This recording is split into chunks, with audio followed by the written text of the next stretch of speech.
Yes. I'm afraid that I have another task that requires your assistance. The Adventurers Guild has recently received a commission directly from the Tenryou Commission.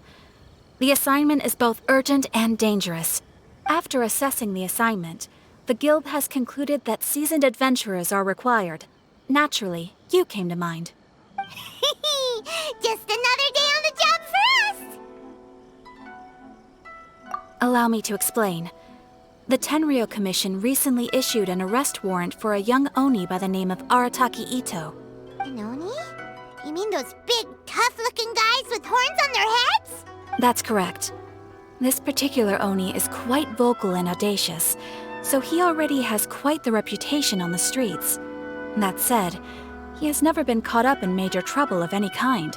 So it came as a surprise to learn that he has recently been accused of stealing things, and sometimes even whisking away the people themselves. But it doesn't end there.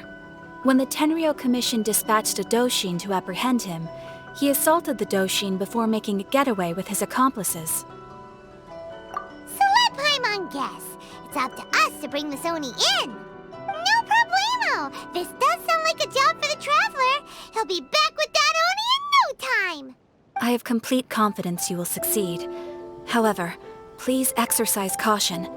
This Oni also happens to hold a vision, and is the leader of an organization known as the Arataki Gang. On second thought, Paimon will leave the fighting to you. The last place Paimon wants to be is in a gang fight.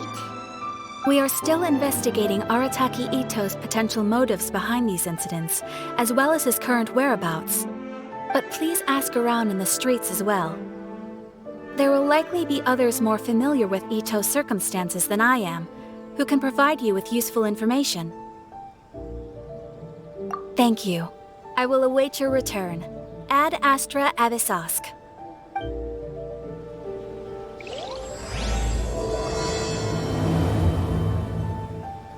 Well, let's start asking around on the streets. Hopefully we'll learn a little more about this Arataki Ito guy and figure out where he might have run off to. That place isn't even worth mentioning.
Sango Detective Agency.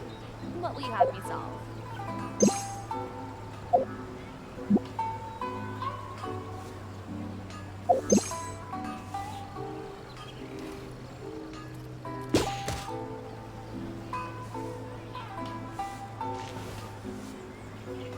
How can I improve my coloring skills?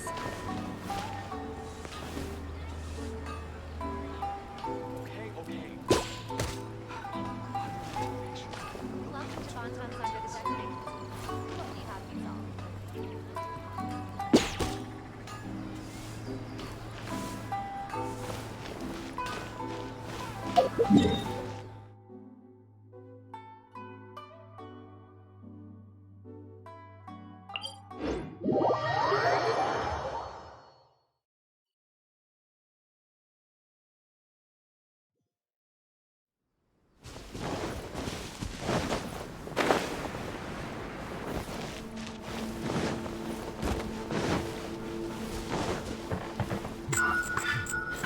Gather!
want to taste of my hammer. I will have order!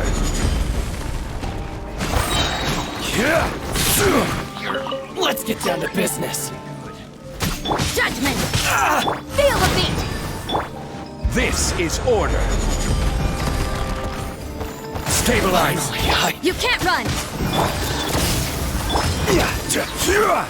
To the very... Shred till I'm dead! Yeah! Lights out. Stabilize! I will have order! Cut down! Like this.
Boats are made for transferring commodities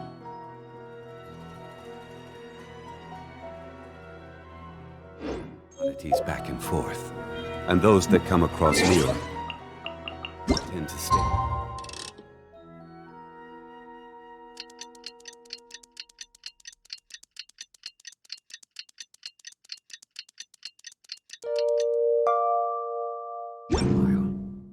So it is where many things come to.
grab. It's my lucky day. Judgment! My blade! This is order. Finally, You can't run!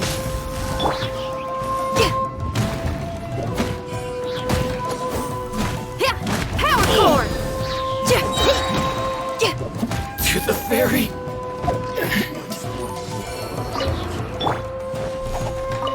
One strike will suffice. Ever seen one of these? I will have order. Finally, Amp it up! to the ferry. Shiver! This will do. You're stuck now! No. Like this.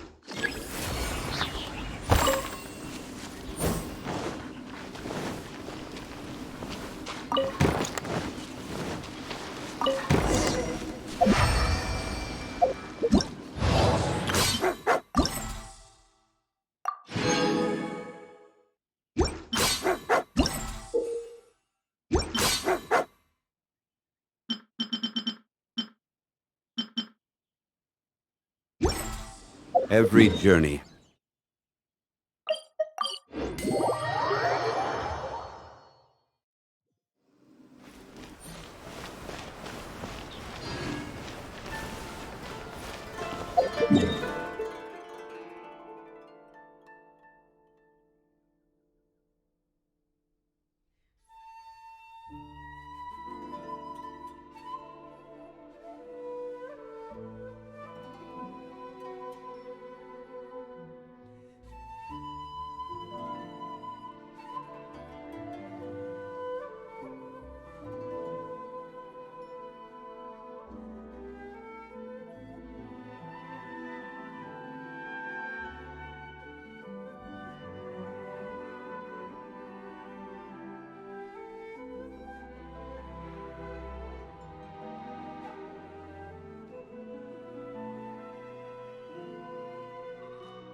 Speak to President Sango. I'm just a helper.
Stabilize!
Order guide you.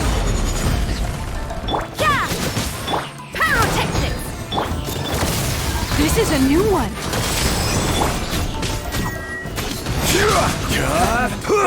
Stabilize. This is order.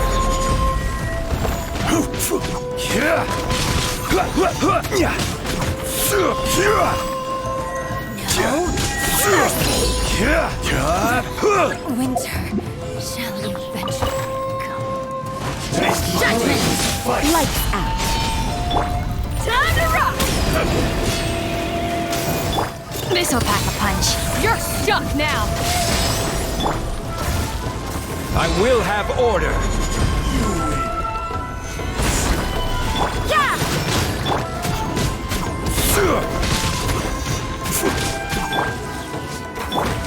The hunt is on!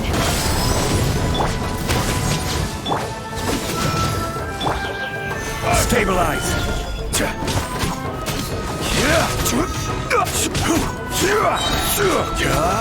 This is order. Ever seen one of these? Stabilize. Power cord! You're stuck now! This.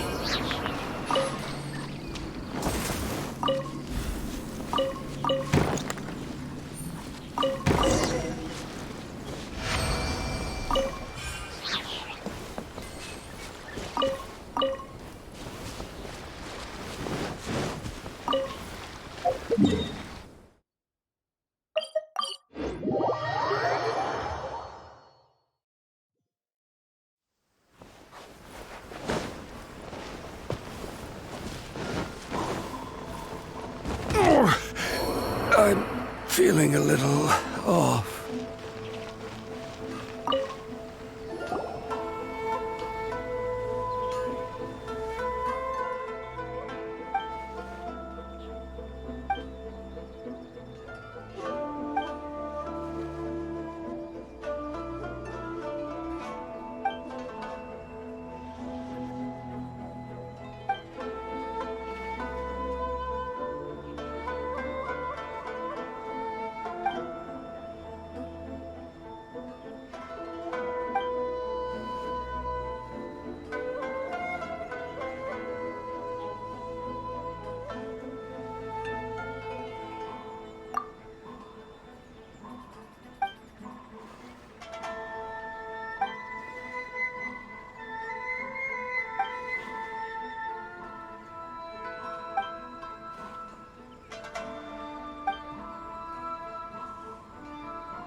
Welcome to Bantan Sango detecting. Going smoothly. Just chilling.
Another test subject.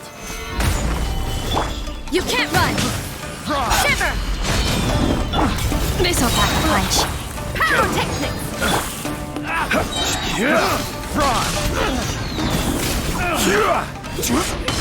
Done. Judgment! I got carried.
Solidify! Yeah! This is a new one. Amp it up!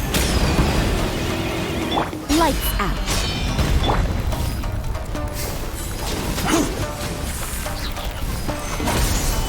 I will have order! Got something for ya. You can't run.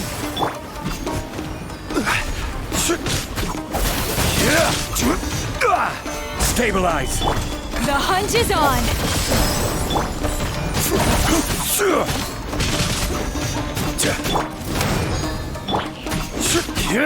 Judgment. Solidify!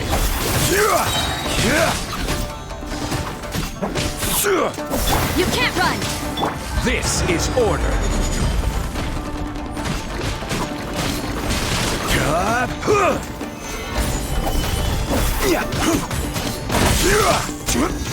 Judgment.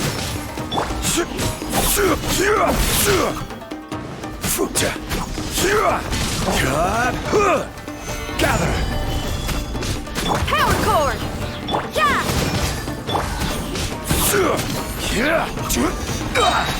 Order guide you!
Stabilize! A touch of frost.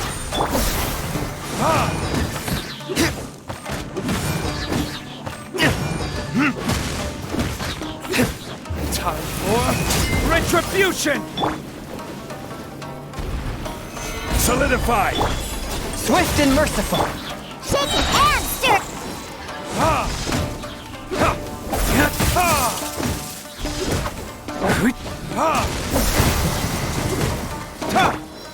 Stabilize!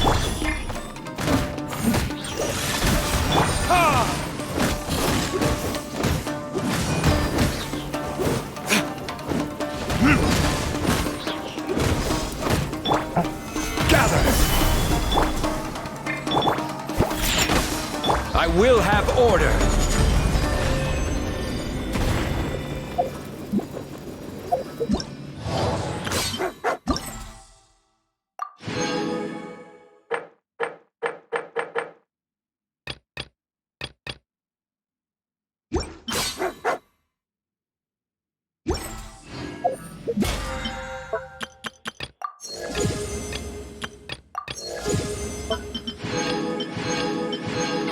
Osmantha.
Where do you want to go next?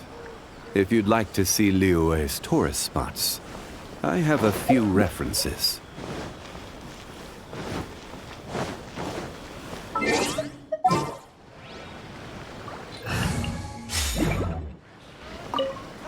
Takahito? Yeah, I've heard of the guy. Word is he did something monumentally stupid, then ran off before they could catch him. And to be completely honest, I was a little surprised when I first heard it. Okay, well, I mean, not that surprised. Wait, you mean he already had a bad reputation? No, not exactly. He's just very overbearing in everything he does. Big and brash and always making a ruckus. So, on the one hand, he's a larger-than-life kind of guy. But on the other hand, he's emotionally volatile. When he's in a good mood, he's as high as a kite, but when he gets upset, he gets completely enraged. I don't personally see him as a bad guy, but I guess I wouldn't put it past him to get all riled up and lose control.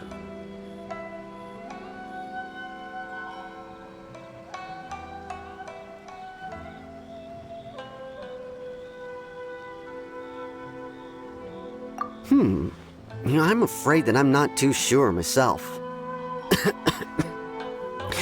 I keep a pretty good eye on what's happening in the city, and as far as I can tell, he just idles the days away. When someone asks for it, he's willing to lend a helping hand, but other than that, he's just out making a scene with the kids on the street or his gang. If I had to guess, his lack of income finally drove him to do something more drastic to make ends meet. Is it just Paimon, or is this Ito fellow starting to sound pretty weird? I'm afraid that I don't have much else to tell you. He tends to spend his time with people a little more lively than myself. Perhaps you could try asking around some more. Okay, thanks.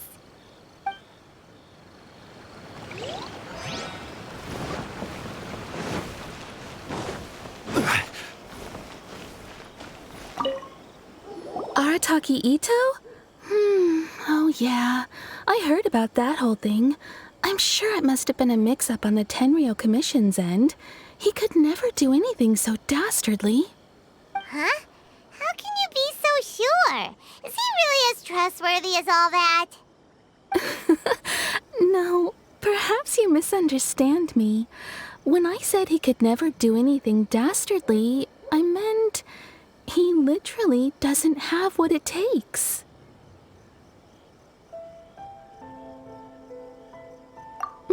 Maybe a story will explain it better. So, he used to spend a lot of time playing rock, paper, scissors and hide and seek with the kids on the streets.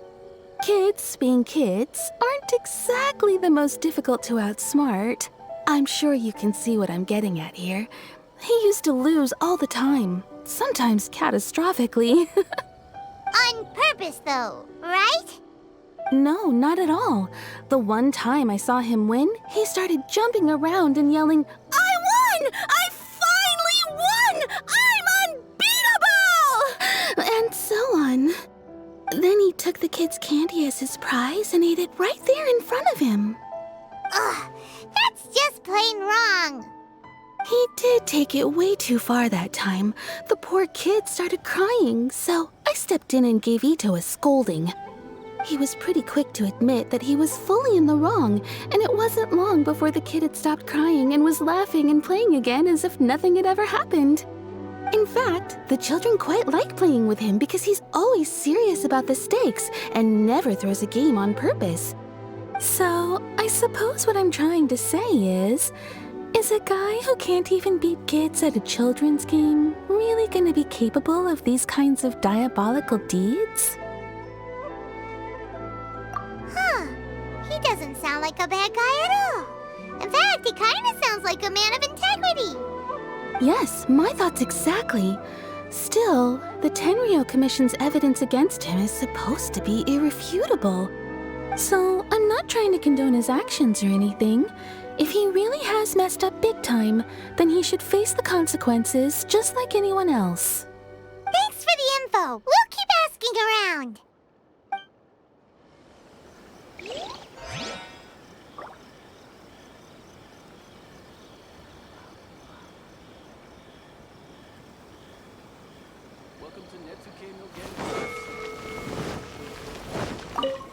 Arataki Ito. Of course I know him. We've been trying to apprehend him recently. We know he's already left Inazuma City, but with no clues to follow, we have no choice but to commission others for help, including the Adventurers Guild. Catherine says that Arataki Ito hasn't done anything seriously bad before, so it seems pretty strange. Paimon's curious. Is there any evidence of all this stuff he's accused of? Yes, of course. Otherwise, we'd never have put so many people on the case. For starters, most thieves will try to devise a way to conceal their identity, but for an Oni, the horns are a dead giveaway. I mean, the whole city could have recognized it was him. At first, he was just one of our suspects, but when we went to investigate, he personally confessed to everything and started trying to provoke the officers. What's most frustrating is that he then managed to escape along with his entire gang. He must have been planning the whole thing right from the start. Of course he did. Whether material or psychological, there is plenty of evidence either way. He's never had a Mora to his name his entire life, and he's never kept down a real job. Word is that he also takes care of someone in his gang, and that the burden of it takes quite the toll on him. After scrounging for a living all these years, maybe he thought that being the bad guy would be an easier ride. As for his psychological motives, it's a bit embarrassing to talk about, but we confiscated his vision during the Vision Hunt Decree. At the time, Arataki Ito put up quite a fight.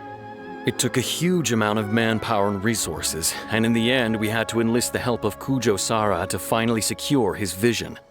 The Vision Hunt was a mistake, but we never expected that he would go to such extreme lengths to take revenge on us.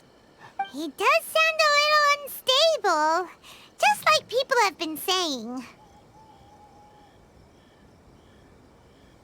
If the two of you are able to capture Arataki Ito, please bring him straight here. We'll handle him from there. Thanks for all the info. Too bad we still don't know where he could have run off to. We already got word on the street, so maybe it's time to talk to a real specialist. Paimon remembers that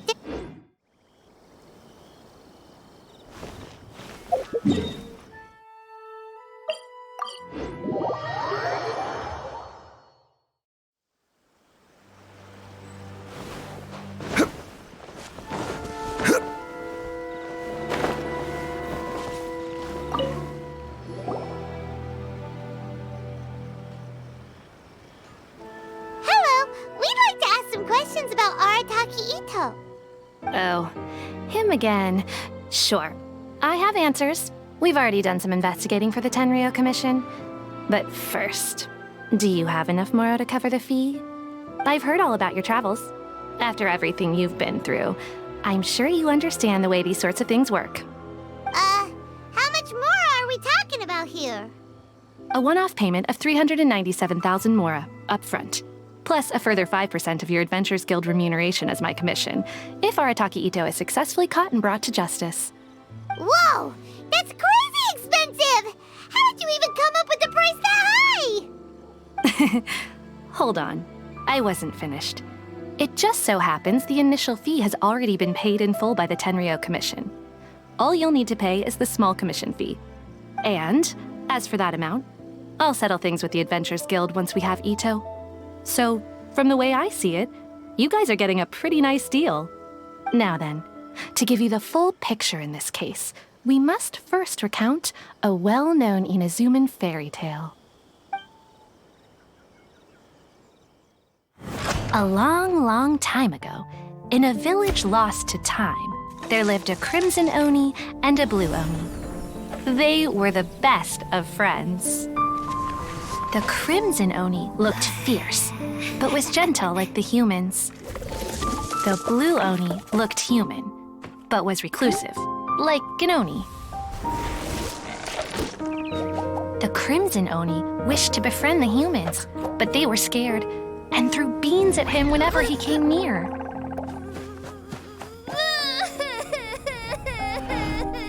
So the Blue Oni said to the Crimson Oni, Akka, I'll cause trouble in the village. You'll come and stop me. Then the humans will accept you. As planned, the Crimson Oni chased the Blue Oni away. The Crimson Oni's deeds spread throughout the land, and people finally accepted him. But when the Crimson Oni went to tell the Blue Oni the good news, he was gone and left only a letter behind. I went traveling. Don't come find me or they'll treat you as a naughty little Oni. But don't worry about me. No matter where I go, we'll always be friends.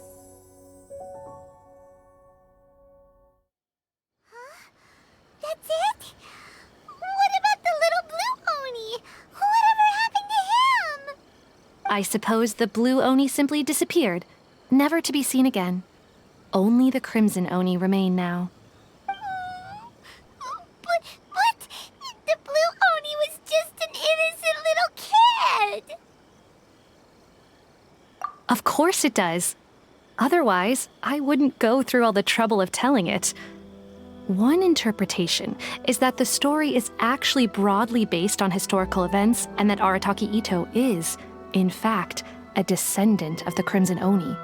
What I'm trying to tell you is that the Oni have sacrificed a lot in the past in order to finally integrate themselves into human society. But there are still some volatile personality traits in the Oni bloodline. Every generation of Oni inherits these traits. So while Arataki Itto has never been known to commit a wrongful act in the past, can we ever completely rule out the possibility of him one day allowing this side of him to take over? But how could he do that? After the blue Oni's sacrifice? That would be such a betrayal. That's a very old story. Nobody knows how long it's been since the Blue Oni disappeared. We can only assume that they have long since died out, in which case, it would be quite a stretch to say it still counts as a betrayal at this point. Besides, the suspect has already confessed. What is there left to discuss? According to my investigation, he was headed southwest. I would bet he's already made it to Yashiori Island by now. The Tenryou Commission is unable to enter territory controlled by Sangonomiya troops. No doubt that's the reason Arataki Itto chose to flee in that direction. Don't mention it. I'm just doing my duty. Wait, Paimon still has a question. If Arataki Itto has given in to his bad side, won't that mean he's extra mean and violent now? I could only assume so. Judging from his previous bouts, he is a skilled fighter with a lot of brute strength. Whether or not you'll be able to handle him, that I do not know. Okay, but what's up with people throwing beans at Oni? What use is that? Ah, yes. Now that you mention it, I seem to recall that Arataki Itto is allergic to beans. In fact, all Oni will avoid beans, but especially Itto. I heard that just touching a bean is enough to incapacitate him. If you could weaken him a bit by triggering his allergies, perhaps you'd have better luck subduing him. It's fine. He's the bad guy, remember? It just so happens that I have a bag of beans right here. I was planning to use them to make some porridge, but I think you will find a better use for them. Of course, I will charge the Adventurers Guild a fair and reasonable rate for the beans. Sneaky! But also, thanks! Let's head to Yashiori Island and start looking for Itto!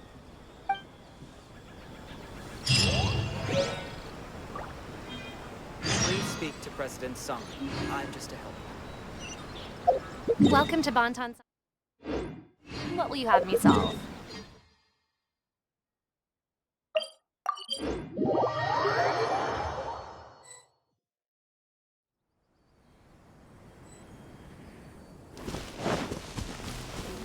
According to Detective Sango, Itto should be footprints! Let's see where they lead! There's a camp here, but nothing stands out as particularly noteworthy. Let's keep moving forward.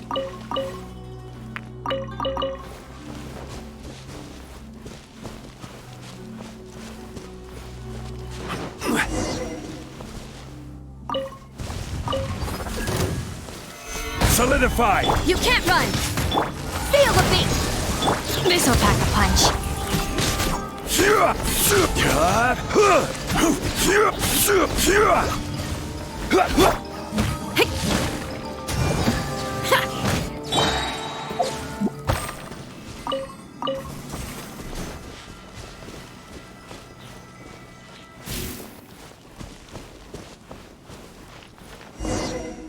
Wait!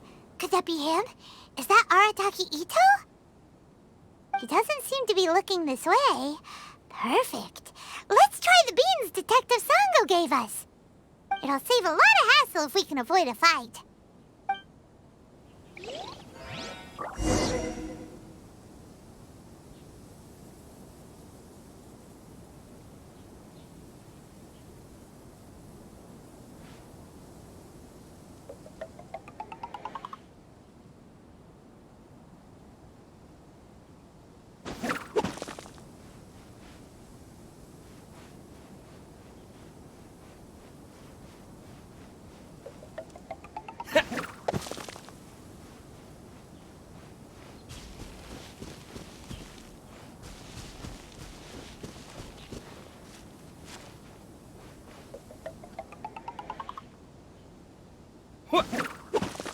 Beans, no! Are you okay? What should we do? Paimon didn't think he'd react this badly. Don't be alarmed. It's just my my allergies acting up. I've got it under control. It's all right. I got this. I just gotta tough it out. I can take it. I can take it. Who am I kidding? I gotta catch my breath here. Whatever it is you want, it's gonna have to wait. I need a moment.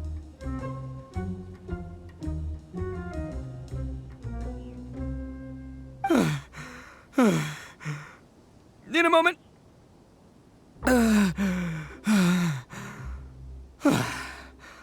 Woo, that's better. That sure took a lot out of me, though. Hey, why'd you have to be so mean, huh? Surprise attacking me like that. Hey, whoa, take it easy. Just stop with the beans, okay? So you're here to bring me in. How in the world did you find me all the way out here anyway? Well, whatever. If you think I'm going back with you, you can forget it. I'd walk away if I were you. I pack a mean punch, you know. I don't want to hurt any regular folks like you. That's pretty big talk considering all the beans we have.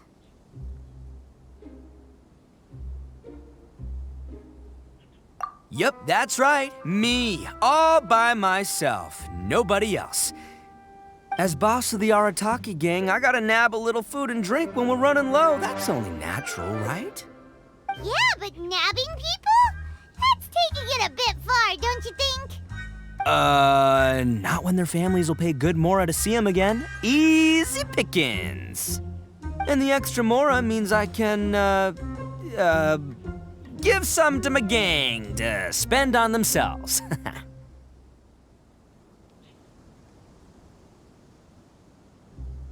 Hey, what's with all the questions? Like I said, I'm not going back with you, so stop wasting everybody's time. No way, mister! We've accepted a commission to bring you back! What did you say, little one? Go on. Say it to my face. Well, mostly he took a commission to bring you back. Looks like you aren't gonna let this drop.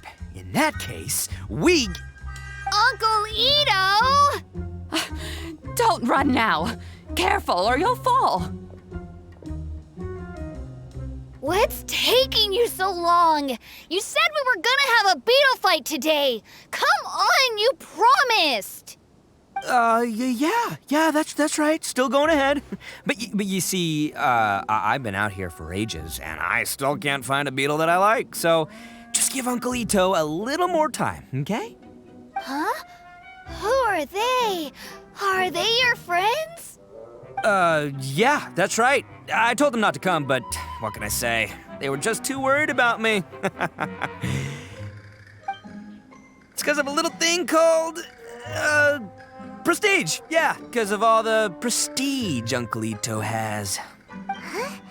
What are you talking about? Come on, just play along. Leave the kid out of this. Uncle Ito, you don't look so good. You look like you're about to fall over. That's because Uncle Ito bumped his noggin on a tree branch while looking for a beetle. Uh-oh! It's all good, though. These horns are rock solid. Okay, if you say so. Granny and I will keep heading back now. Don't be too long. Yep, I'll be right there. Hope you're ready to lose today. Who were those people? The old lady was Granny Oni. She's the one who took me in and raised me. And the kid's name is Daisuke. I took him in just a while back. They're both like family to me. They escaped with me out this way, along with my boys from the Arataki gang.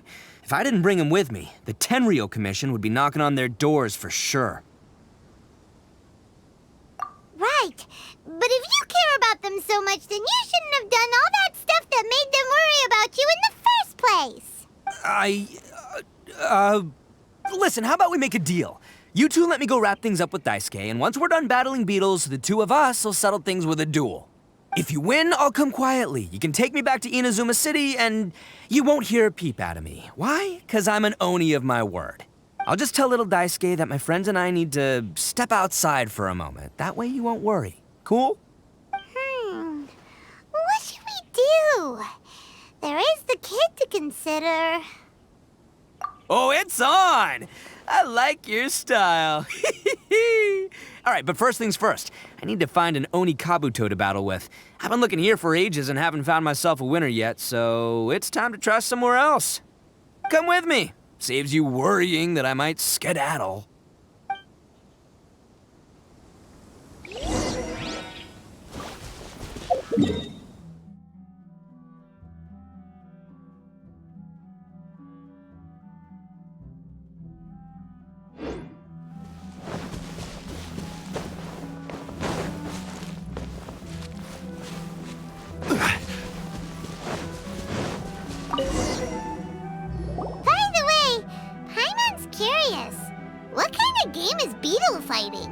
You guys have seen Oni Kabuto out in the wild, right? Even though they might look menacing on the outside, they're big softies on the inside. Most of the time, they're just sitting there doing nothing.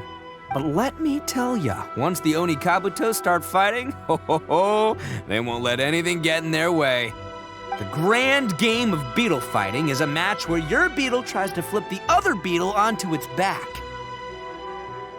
Hey, it's not just some kid's game, okay? There's way more to it than that. I have taken part in more beetle fights than you would believe. At least 800. I may have even crossed the 1,000 mark by this point.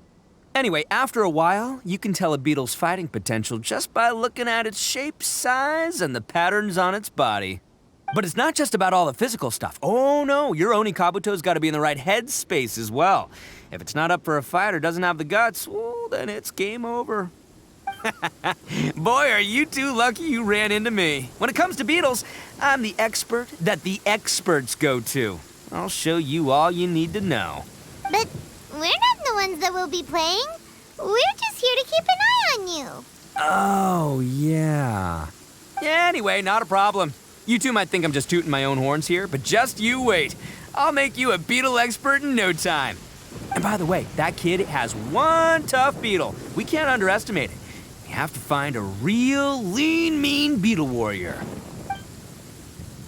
Okay, so he's not the sharpest horn on the Oni. Okay, let me see. Ah, there. Let's head to that hill. I'll bet my bottom Mora we're gonna find some major league Oni Kabuto hiding out there.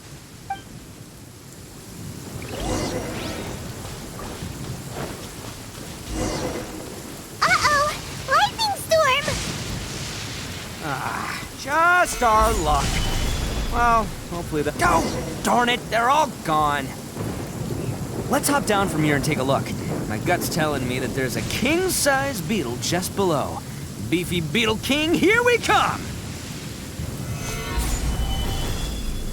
Look, you see all those purple things? It's a whole pile of Oni Kabuto. Now that's what I'm talking about.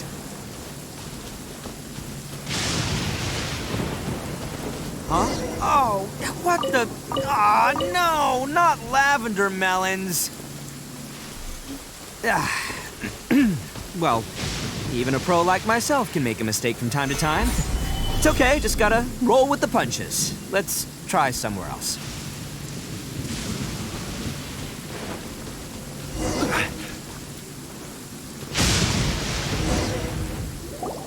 This is the one! This is the one! See? As long as you're in my company, you're guaranteed to find yourself an Onikabuto. Yeah, it's on the smaller side, but size isn't everything in a beetle fight. Just let the expert explain, okay? What smaller beetles lack in strength, they make up for in agility. They usually got a whole bunch of sick moves just ready to whip out when the right moment comes. Listen, you can never see a beetle's true energy until it's in the ring. It might look a bit young and docile, but that's got its advantages. Haven't you ever heard the saying, don't judge a book by its cover? Young beetles that have never fought before always go all out in their first fight. Older beetles that have already been through the wars tend to just cower in the corner the moment they see a strong opponent. Hey, didn't I say not to worry? Come on, just have a little faith, would ya? My experience is telling me that this Onikabuto was spawned to be a champion! Right here! Look what Paimon found! If we're gonna battle some beetles, then Paimon wants in! It's not like we have anything else to do. When you hopped down, Paimon flew off somewhere else nearby and found this one! What do you think, Ito? It's big and strong and looks like a real fighter! It matches everything you said about a good fighter beetle! Bet the one you guys found must be way bigger. Oh, you got some experience catching beetles too, huh? Nope. This is the first one Paimon's ever caught. Well, looks like you got a real knack for this. You'll be a fellow beetle fighting expert in no time. I mean, not as good as me, but still. Oh, so overall not that good then. Anyway, great. With both your beetle and mine, I can tell this'll finally be the one. This time, I'm gonna win for sure. Well, you know, that's just life, man. There are so many people in this world who are talented, passionate, but it's no guarantee that things will go their way. So many unrelated things have to come together at once in just the right way to make victory happen. There's this word that really sums it up nicely, actually. It's, coincidence. As in pure luck? Huh. Guess it makes no difference whether we have Paimon's beetle or not then. Might as well just... Whoa.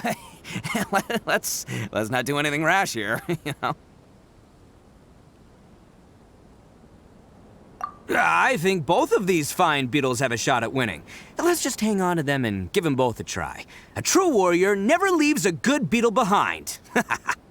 Anyway, time to head back and get this show started. Man, I am psyched for this. Woo! Let's go!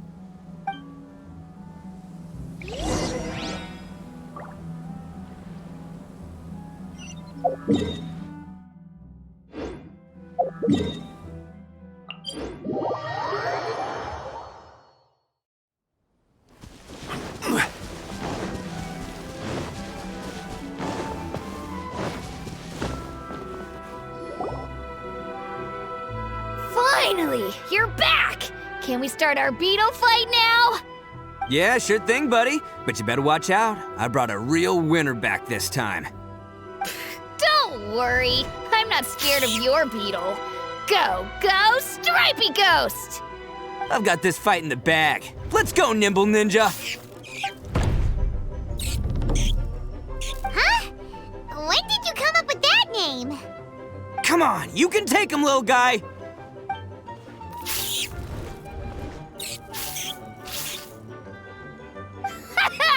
That's right! Finish it!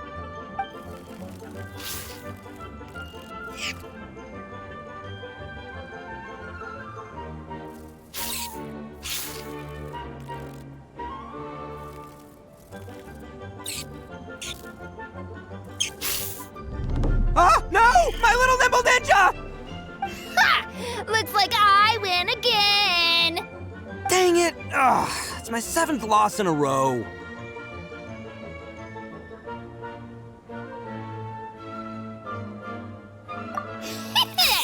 Stripey Ghost is invincible! Even Uncle Ito can't beat him. I won't forget this. I'll beat you next time, I swear! All right, Paimon, you're up. Time to give Crimson Cyclone a shot. Maybe it'll end this losing streak of mine. All right, go get him, Crimson Cyclone! Whoa! That one looks ultra strong. But it's still no match for you, Stripey. All right, little guy, use your Super Paimon Tornado!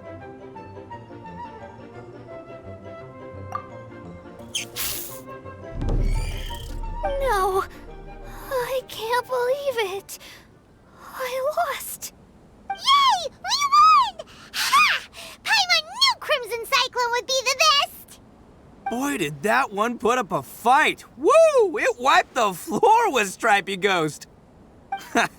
I know a real beetle trainer when I see one. Way to kick some beetle butt, partner. See? Paimon's got real talent. Of course, Crimson Cyclone has to take some of the credit, too. Oh, right. Yeah, now that the beetle fighting's over and all. Hmm?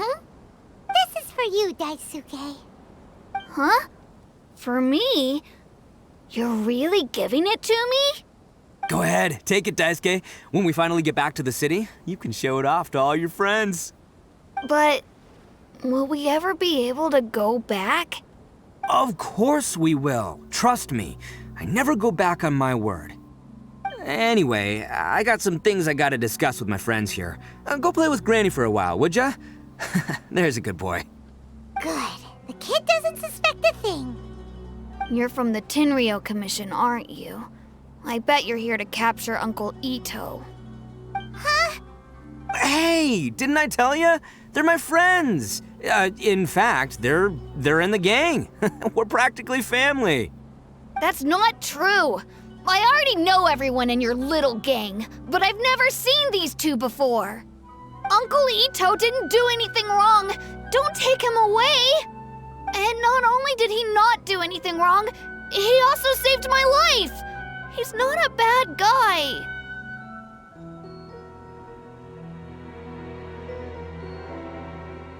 Hey, some things we don't tell to outsiders, remember? How should I explain? I'm a real lousy liar. Ito, sometimes you need to just say what you have to say. Don't worry about us. I guess. Thanks, Granny. Seems I can't hide it anymore. Come with me. I'll explain everything. I'll be honest with you. This thing the Tenryou Commission is investigating, with someone going around taking people and their possessions, it wasn't me. Any of it. I have my own reasons for lying about it, and I really didn't want to get innocent people caught up in this while I'm still trying to solve the real problem here. I'm the same as you. I just want to avoid conflict at all costs. But it's just not worth it if someone gets hurt. So why in the world would you say that you were the culprit?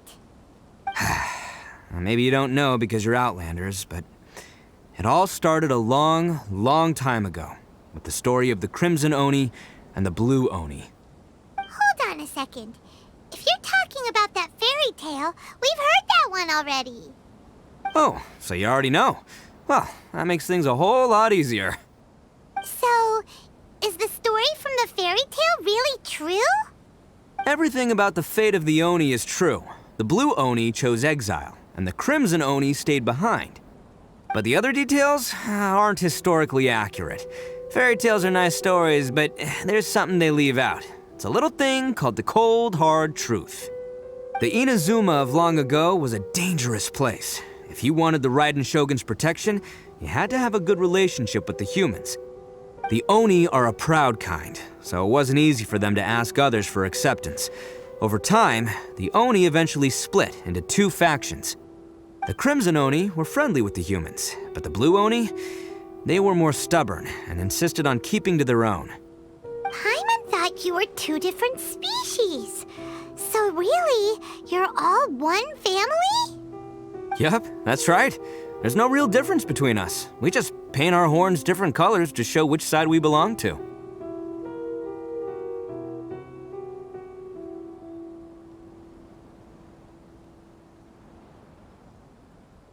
Because humans were still wary of Oni at the time. The Crimson Oni always hoped to find a way to live in peace with the humans, but the Blue Oni kept clashing with them. Humans didn't see a difference between Crimson and Blue Oni. All they knew was that Oni were hard to get along with. If things were to continue that way, the Oni were never gonna get along with humans. And so, the most revered leaders of the Crimson and Blue Oni decided to resolve it once and for all. Over drinks, they swore an oath. The Blue Oni would play the role of evil Oni to help the Crimson Oni integrate into human society. But the Blue Oni's leader gave 2 conditions. Huh? What were they? First, the Oni must abandon any prejudice they held against humanity. Every Oni was to accept humans in their heart before the humans accepted them. Oni were not to use their strength to mistreat humans, but were also not to stand for mistreatment against themselves. Second, the Crimson Oni were to integrate with human society, but not by trying to please the humans. The Oni were to embrace their own honest characters, their surging tempers, and their awesome strength to win respect from the humans. In other words, they were to carry on the Oni bloodline while also protecting our Oni pride. After choosing exile, the number of Blue Oni began to dwindle, until eventually, they disappeared altogether. Since I first heard the story of the Blue and Crimson Oni as a kid, I've heard it countless times in my life. Not once did I ever imagine that the Blue Oni clan had actually survived. So you're saying the real culprit was a descendant of the Blue Oni? That's right. Most people don't pay attention to the color of an Oni's horns. They probably don't even know that Blue Oni exist. But nothing gets by the Arataki gang. At the scene of the crime, they saw an Oni with different color horns than mine. Still, it'd be strange if the culprit really was a descendant of the Blue Oni. I can't bring myself to accept it. Exactly. They would give up their life before abandoning their pride. I've always respected the Blue Oni for the sacrifice they made. And I know the aspirations my ancestors had for the future of all Oni. Our pride does not allow for any wrongdoing. You don't steal from other people. You don't harm other people, period. My guess is that the Blue Oni was tricked or forced into it somehow, but I don't have any evidence. That's right. If I didn't step in, the Tenryou Commission would have definitely caught them by now. But what does Daisuke have to do with any of this? He said that you saved him so he knows your story, right? He was the one I managed to save from the Ronin after I sent them running from the scene. He was off playing somewhere when they came by and ransacked his house. By the time he came back, his parents had been taken. The whole reason I'm in this is to help this kid find his mom and dad again.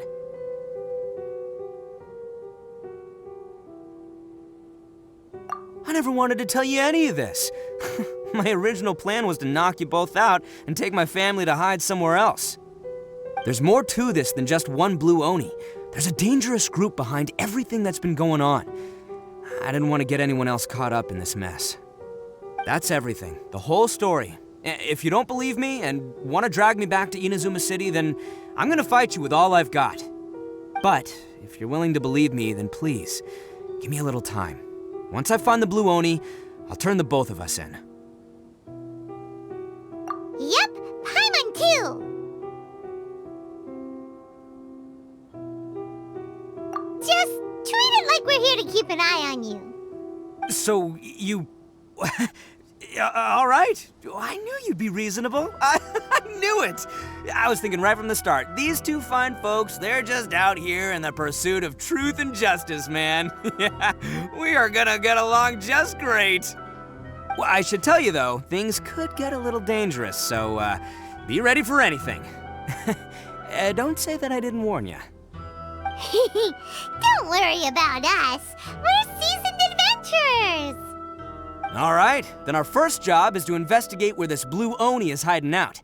There's a victim of his that saw him up close, currently taking refuge at Sango no Miya's camp. I figure we can start by talking to him.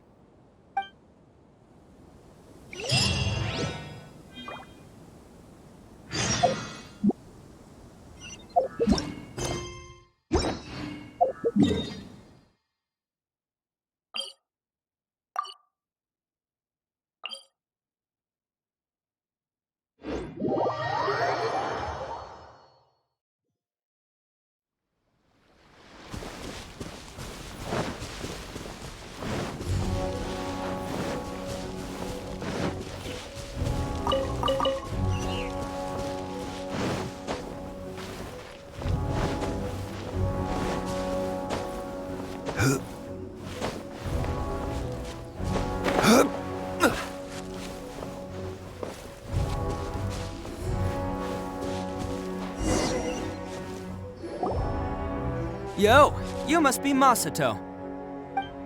An Oni? Oh no, not another one!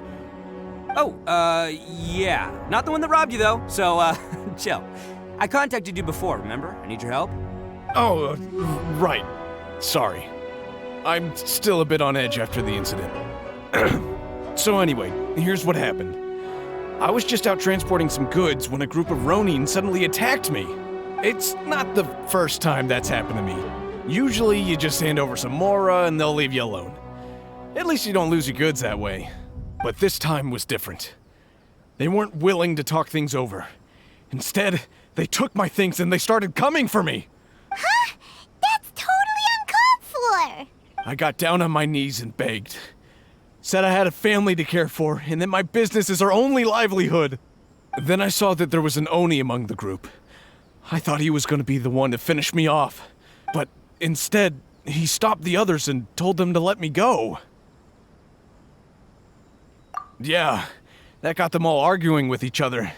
His cohort said that I was sure to retaliate if they released me. But the young Oni was insistent that they shouldn't lay a finger on me.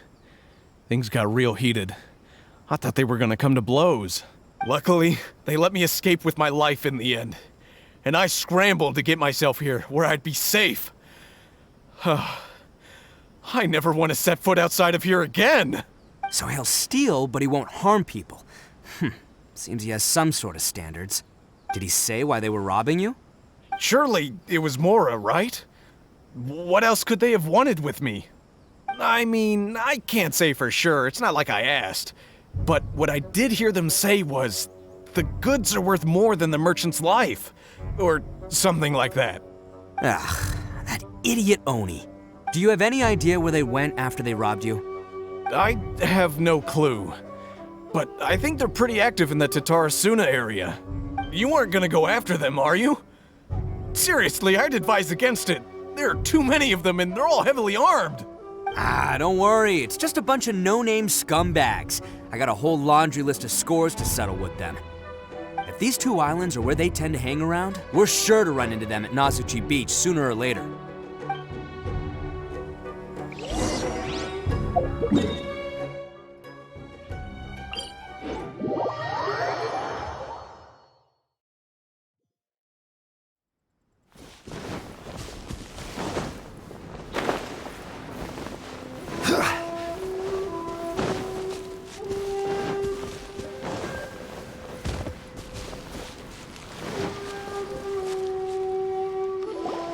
They gotta pass through here sometime.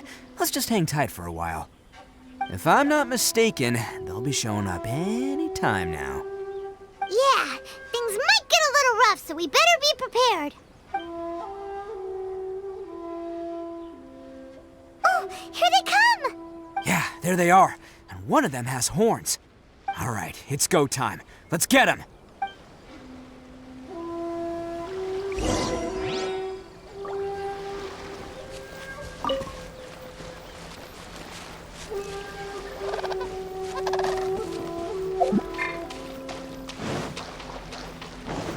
It looks like you fellas aren't going down without a fight. Fine by me. Let's fight first and talk later.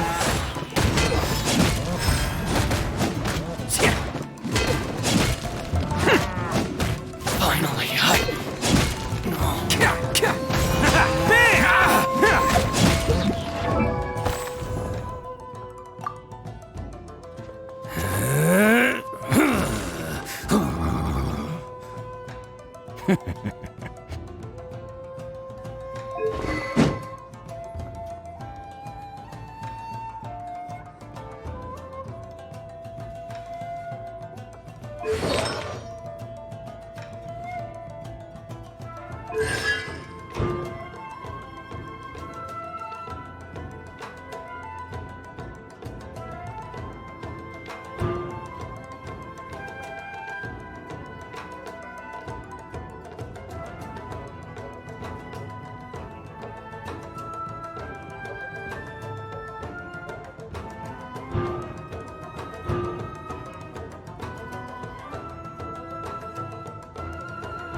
The theory. My lucky day. Ever seen one of these? Yeah! Who wants some of this? Let's roll! Finally, say no more, Barry. Finally, no. Hey, don't even think about running. It's me, Arataki Ito, descendant of the Crimson Oni. I know who you are. From the day we are born, every blue Oni knows their purpose. We all know our fate is one of self-sacrifice. But what about the Crimson Oni, You don't know anything about us. Not our miserable history, or any of our names. Mine's Takuya, by the way. But you don't even care, do you? Because those who get sacrificed should be forgotten, right? No, you're wrong. I never knew the Blue Oni had survived to this day, and the moment I found out, I was determined that I would find you. Since you remember the pact between our two factions, I assume you also remember the pride we share as Oni. So my question is, how could a proud Oni like yourself go and abuse the weak and plunder the innocent? Why break the oath that our kind swore all those years ago?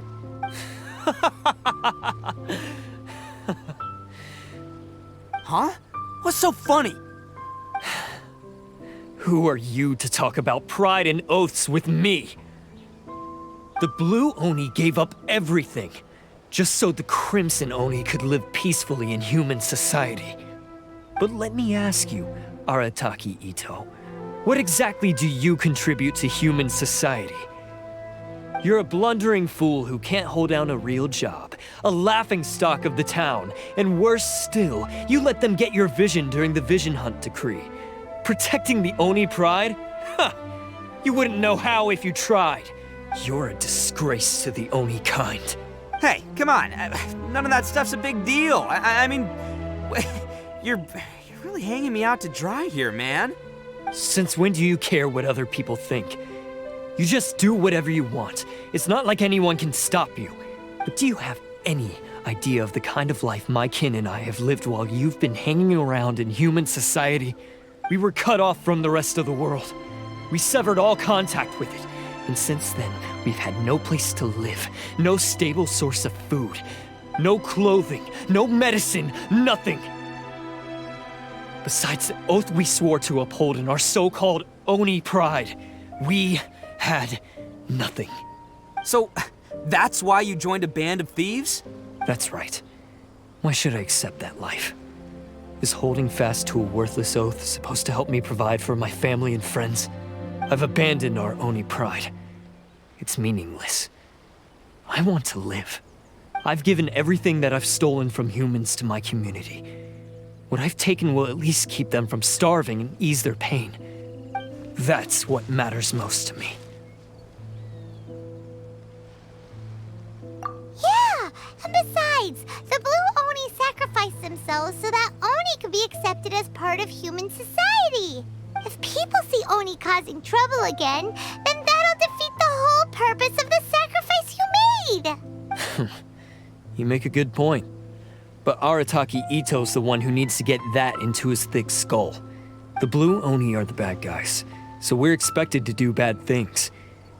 Our actions won't tarnish the reputation of the Crimson Oni. Unless, of course, this bonehead decides it'd be a great idea to take all the blame for himself, completely destroying the trust between humans and the Crimson Oni in the process. He's the one that wasted the sacrifice we made. Huh? Well, I only had to do that because of you. I couldn't just stand back and let the Tenryo Commission drag you away.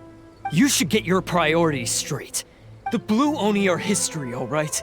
Forget about us. The Crimson Oni are the ones who must live on. Why couldn't you have just stayed out of this? There they are! Seize them!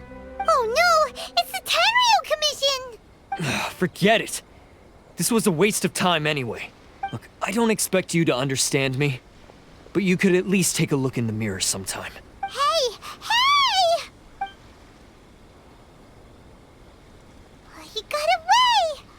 Uh-oh, we need to get out of here too! We can't get caught here. Looks like I'm up to bat. Just wait here and we'll escape together when the time's right. Whatever you do, don't attack any of the Tenryo Commission, or they'll be after you too.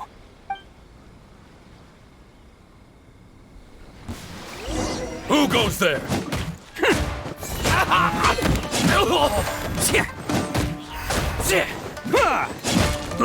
Get them! Come on, men! You won't get away this time! Just give yourself up, Arataki Ito!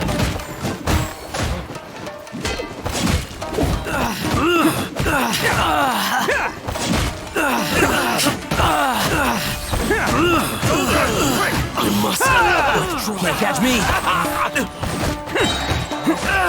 I've lost!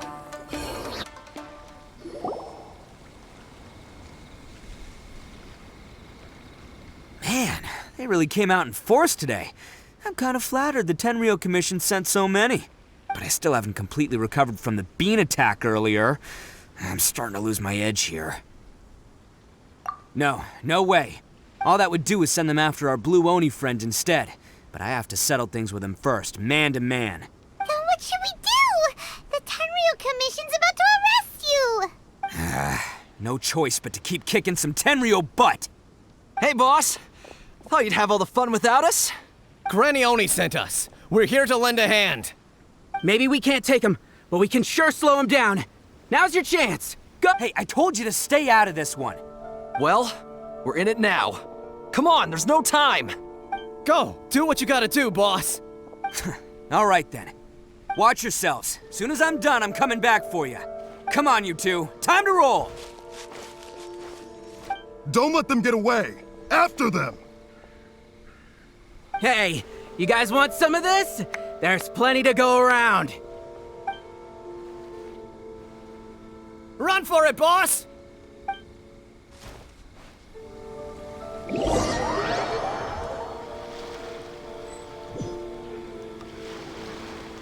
As boss of the Arataki gang, getting rescued by my own boys feels pretty humiliating.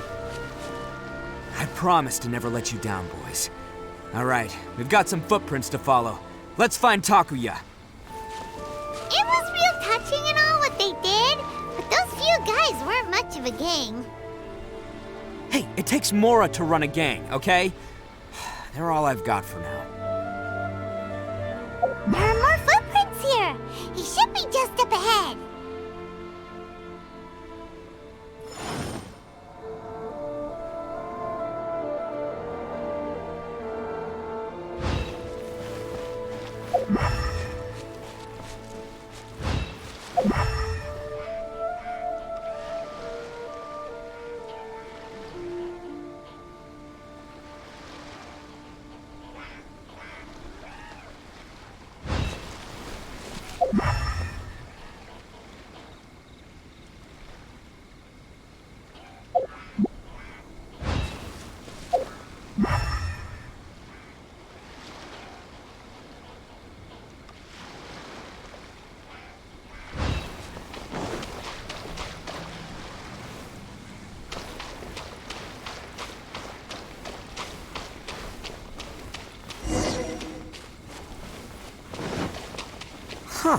Is it just me, or are there more and more footprints here? At least we know we're headed the right way. Let's see what else we can find ahead. A wrecked cart and some goods. Look alive, we've got company. Finally, Judgment! Pyrotechnics! Seems they definitely don't want us going any further. Let's see what's waiting for us up ahead.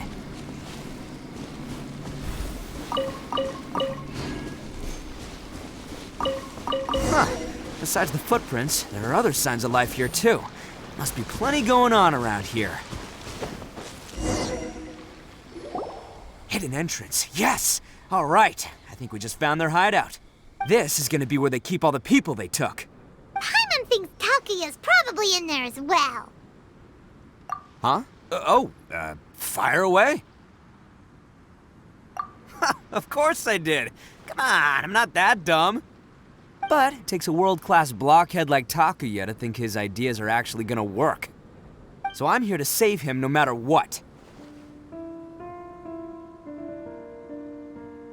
Huh? What were you two talking about? Are you keeping Paimon in the dark again? Let's go.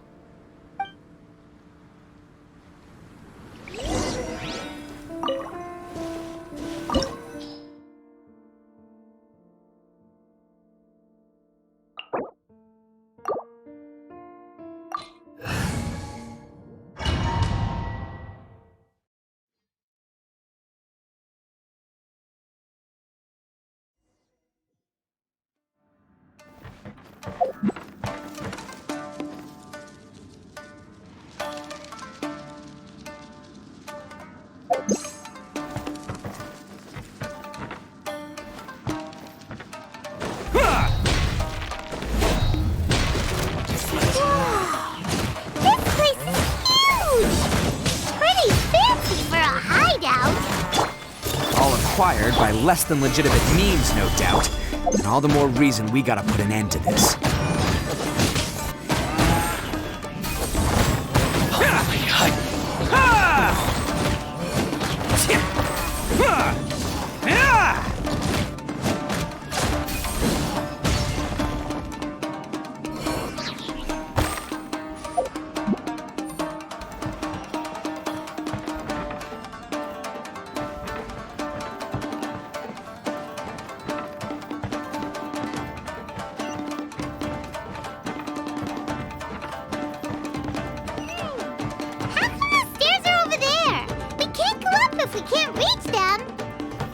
No problemo. That'll be what this mechanism's for.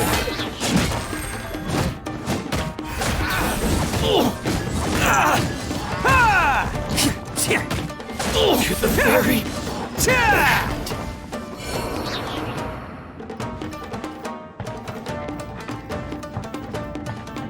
Oh, it's moving! See? What did I tell you? Just trust my instincts.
lucky day.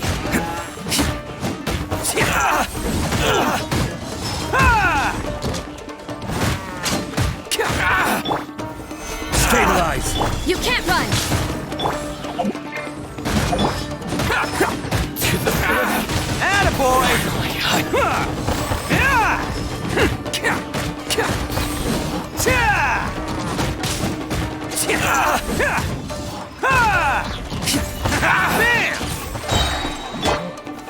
Stabilize! Light blade! To the very Can't get. Finally, No.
Holding on to them for leverage.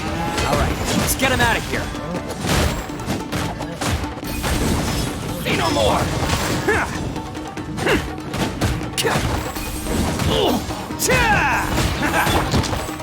Solidify! Finally, to the very finally,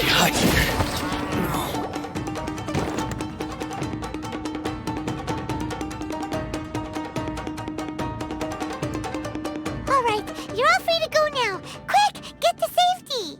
Sorry, but have you seen our little boy? We're awfully worried about him. Calm down, dear. We don't even know if he was taken here or not. But... Oh, my little Daisuke! Oh, you must be Daisuke's parents! Yes, that's right! Have you seen him? Where is he? Is he all right? Don't worry, he's safe and sound. Someone's looking after him now on Yashiori Island. I can show you where on the map. He's been worried about you. I bet he'll be relieved to see you. You were the one who saved him? Oh, thank you, thank you! No, please, no. No need to thank me. It's my pleasure, really.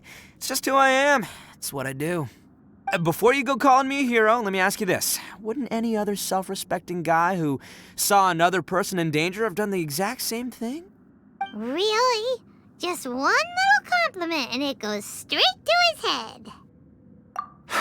These vagrants are insatiable. They'll do anything for money. No one dares stand up to them for fear of what they might do. Would they really do anything drastic? No, actually, because one of the guys, the one with Oni horns on his head, has always shielded us so far. Oh, in fact, his horns look just like the ones this guy has. At night, he would secretly bring us food and water. I don't understand what he was trying to do. Are you a friend of his? Or perhaps a relative? Relative, I guess. Oh, maybe there's something secretly troubling him. He seemed different from the rest of the gang. They seem like heartless crooks, but I'd say he comes across more like a confused child who made some poor choices. Let me put it this way. There are a few things he needs to straighten out in his head, and I'm here to point him in the right direction. I'm glad to hear that. He's lucky to have family like you. Don't worry, he'll be in my trusty hands. I'll help him see the light. Anyway, you should scram. It's still not safe here. Yes, thanks again. You've rescued our entire family. We are indebted to you. Huh. A child that made some poor choices. Anyway, let's get going, while we still have time.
Can't catch me!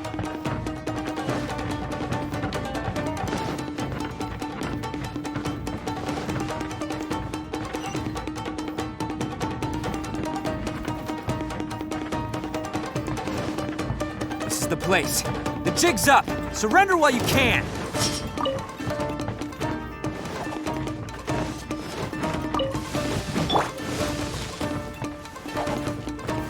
Stabilize!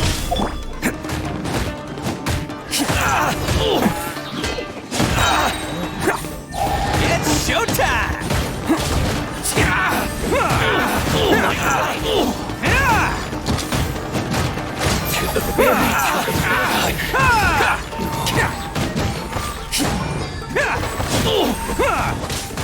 Finally,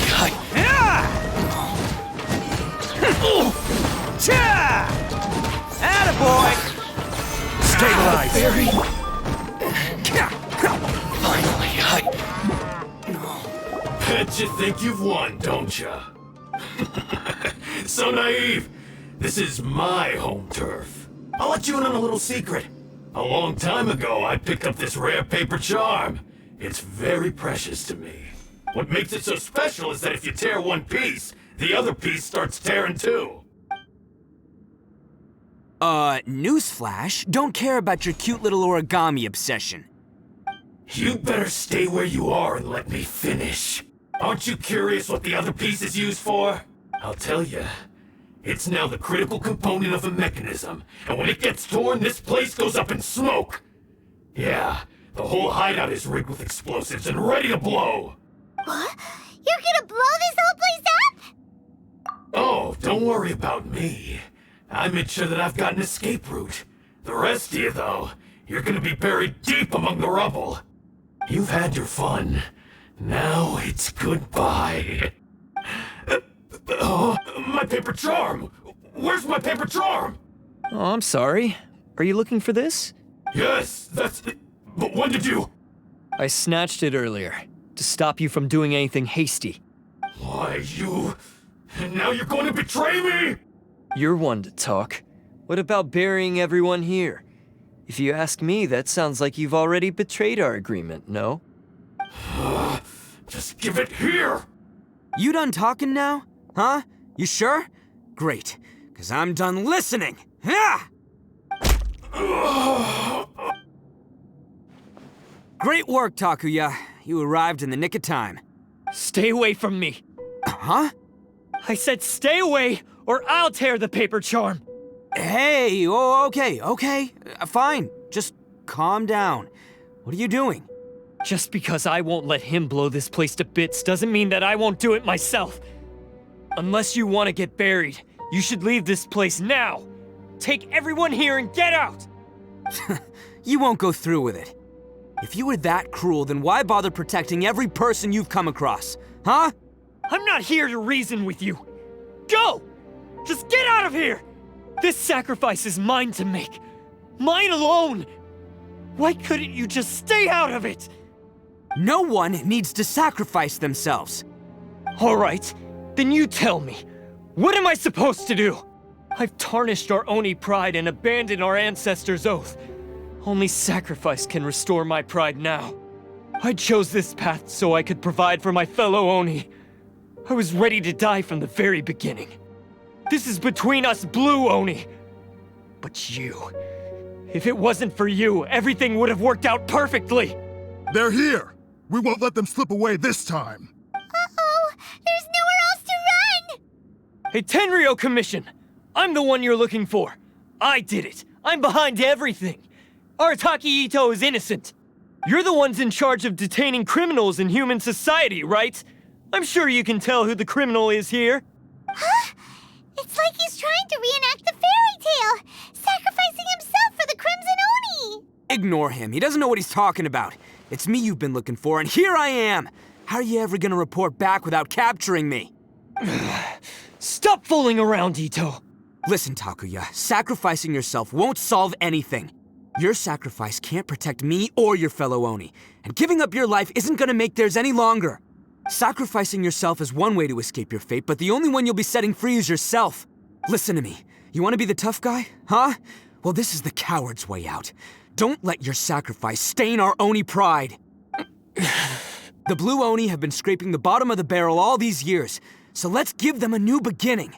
We've made mistakes, but we can make up for them. Fate hasn't been kind to the Oni? Well then let's tear it up and start over. But before any of that can happen, you need to get yourself behind me and forget about all that self-sacrifice stuff. Now let's go. But we're not done talking about this. Takuya!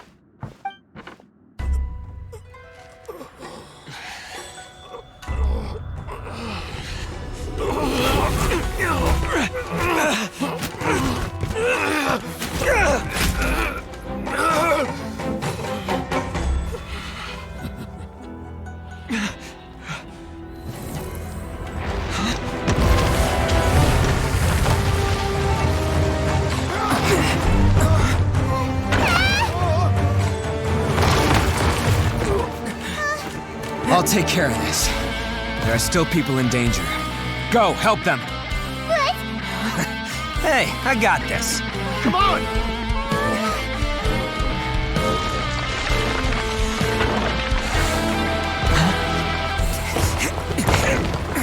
Forget about me! Just go! It's what I deserve! Ah, shut up, would ya?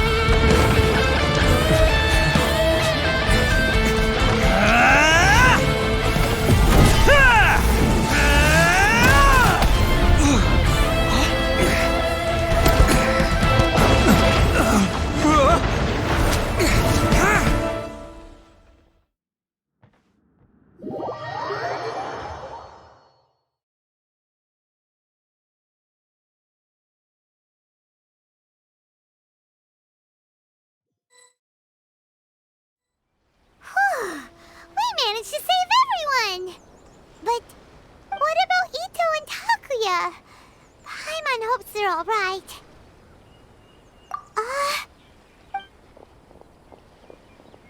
Look! It's Ito and Takuya! That's gonna hurt tomorrow. What's up with the looks on your faces? I said we'd be okay, didn't I? I'm sure I'd be looking a whole lot sharper right now if it wasn't for that brutal bean attack of yours earlier. Why? Why would you do this for me? I'm the guilty one here. I don't deserve this. Because we're Oni, that's why. We share the same blood, brother. Our parents and their parents before them never taught us that it was okay to abandon family in need. I just wish you'd come to find me sooner. If you knew about me all along, then you should have come and asked me for help. I never would have dreamed of turning you away. The Blue Oni disappeared so that they wouldn't bring trouble to the Crimson Oni. If I came to you for help, wouldn't that just undo everything the Blue Oni have done? Not to me. I've always respected the Blue Oni for their sacrifice. Nothing they did was in vain. It's only because of them that we have survived to see today, and built a world where Oni and humans can live side by side. Honestly, everything that I have now, I owe to the Blue Oni. And let me tell you, the Inazuma of today wouldn't see you as a villain just because of the color of your horns. You say all that, but in spite of everything, you're barely getting by. That's just how I roll, man.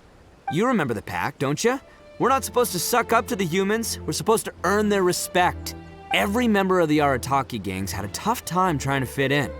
Take Akira, for example. He snores like you wouldn't believe. Or Genta. He's got a serious temper problem. And Mamoru, well, he's colorblind. Even Granny Oni. She got that name for taking me in as a kid. We're all rejects and outcasts in some way, but we don't care. You want to talk about pride? Well, in our gang, we're proud to welcome anyone who's been through adversity with open arms. But don't worry. The Arataki gang's already a bunch of misfits. You really think you could cramp our style? We've dealt with the Kairagi and the people they took captive. I assume the two of you are finished talking.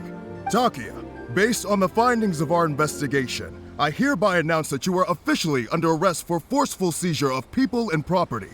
Please do not attempt to resist.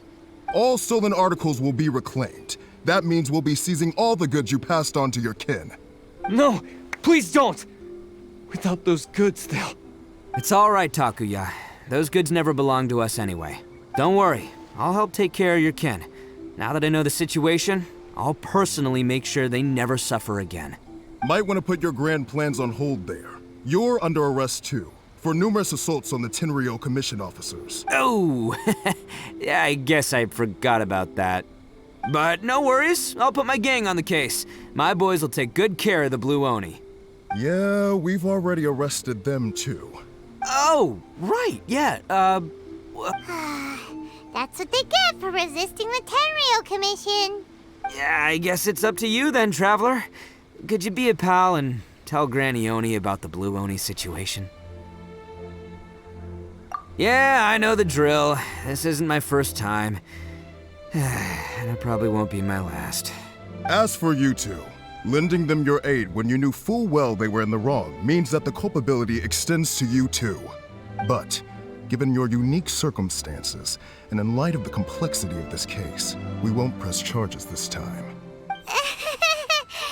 Sorry for the trouble. Hey, wait! Are unique circumstances? Are these guys like a big deal or something? Oh, yeah, okay. Cool. Because I was gonna say, you know, like, I'm kind of a big deal myself, you know? Yeah, all right, see you next time. Whenever that'll be.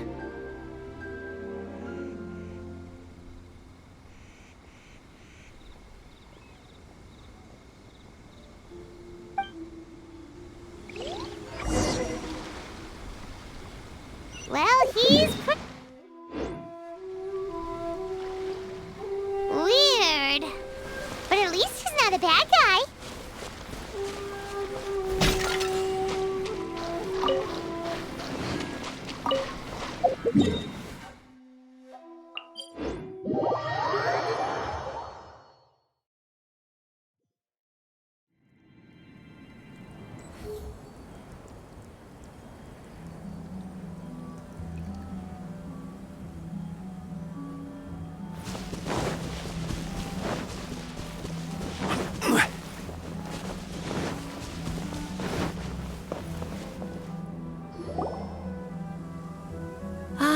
Yes, that does sound like my Ito. So, did they take Uncle Ito away? Yes, they did.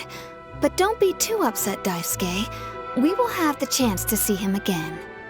He and his gang may have acted recklessly, but the fact remains that he still helped us. Yeah, I knew it! Uncle Ito helped us, and he's awesome! Now, don't get any ideas, Daisuke. Ito is a far cry from awesome. He still caused a lot of trouble for a lot of people. If you ask me, I'd say he's like one of those little Oni Kabuto you kids are playing with all the time. Though he looks fierce on the outside, he has a kind heart. He's not a delinquent, but he'll never back down from a fight. I don't really get it, but it sounds like a compliment. I can't wait for my next beetle fight with Uncle Ito. Thank you, Granny, for taking care of our little boy. I hope that Ito and his friends will be released as quickly as possible. Yes, you needn't worry. The officials in the Tenryo Commission will certainly exercise sound judgment. It's time we started heading back. We'll be sure to visit again soon. Ah, I'm glad that everything was resolved in the end. Things were looking quite dire, but now the future looks bright. Wonderful, wonderful. As for the Blue Oni, just leave them to me. If there's one thing an old granny like myself can do, it's caring for others. Do you need our help? No, no. Go on ahead. I'm sure you have other adventures beckoning. Besides, once Ito is released, he'll be here to help me. Oh, yes. And you know what? I think that's what makes him adorable. Wouldn't you agree? He does whatever he puts his mind to. He's sincere, brave, and determined. Back when I took him in, everyone thought I was most unusual indeed. They started calling me Granny Oni. But I've never been ashamed of this name. On the contrary, I'm quite proud of it. Because Ito is my pride and joy. A long, long time ago, in a village lost to time, there lived a crimson Oni and a blue Oni. They were the best of friends. The crimson Oni wanted to be friends with the humans, so the blue Oni played the role of the naughty kid. And then he left. After a long time, the crimson Oni was living happily with the humans, but in his heart, he wanted to bring the blue Oni back home. The crimson Oni didn't know where to find the blue Oni. His search took him up the highest mountains and across the widest rivers. He found many traces of the blue Oni, but the more he found, the clearer it became. The blue Oni was hiding on purpose. So just as the blue Oni had once done, the crimson Oni left him a letter. Dear Owl, I've made lots of human friends now, and I want to have a big party for everyone. I want all my friends to be there. That means you too, Owl. If you don't want to meet me, you can just watch from a distance. The blue Oni snuck back to the village and hid in the shadows. He saw the great feast and roaring fire and longed to join in. But though his stomach rumbled, the blue Oni remembered the oath of old and kept his distance. Suddenly, he jumped. The crimson Oni was right behind him. Hey, you're finally back. Come on, I'll introduce you. It's time everyone met my best friend.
Boats are made for transferring commodities back and forth. And those that come across... Ah, yes. That does sound like my Ito. So, did they take Uncle Ito away? Yes, they did. But don't be too upset, Daisuke. We will have the chance to see him again. He and his gang may have acted recklessly, but the fact remains that he still helped us. Yeah, I knew it! Uncle Ito helped us, and he's awesome! Now, don't get any ideas, Daisuke. Ito is a far cry from awesome. He still caused a lot of trouble for a lot of people.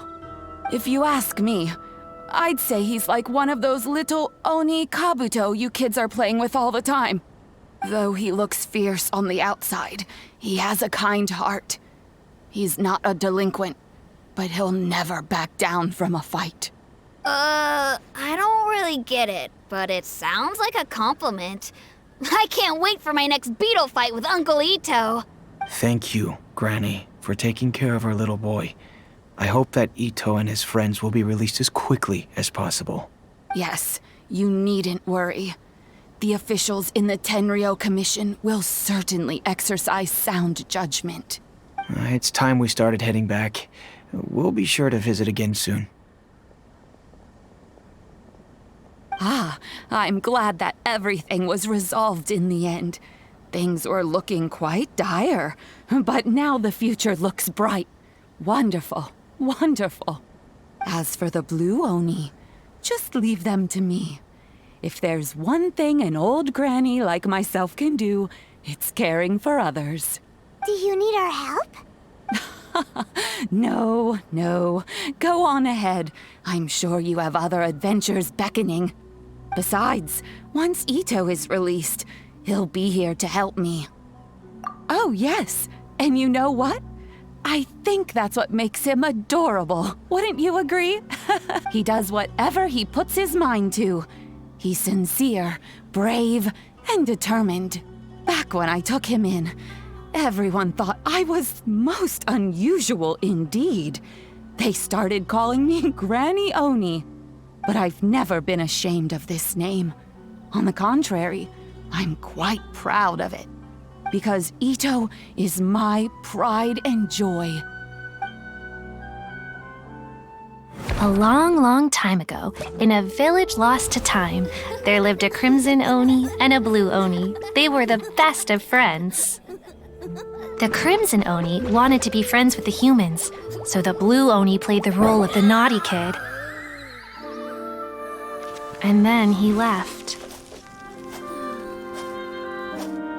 After a long time, the Crimson Oni was living happily with the humans, but in his heart, he wanted to bring the Blue Oni back home.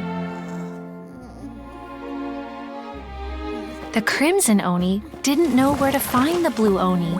His search took him up the highest mountains and across the widest rivers.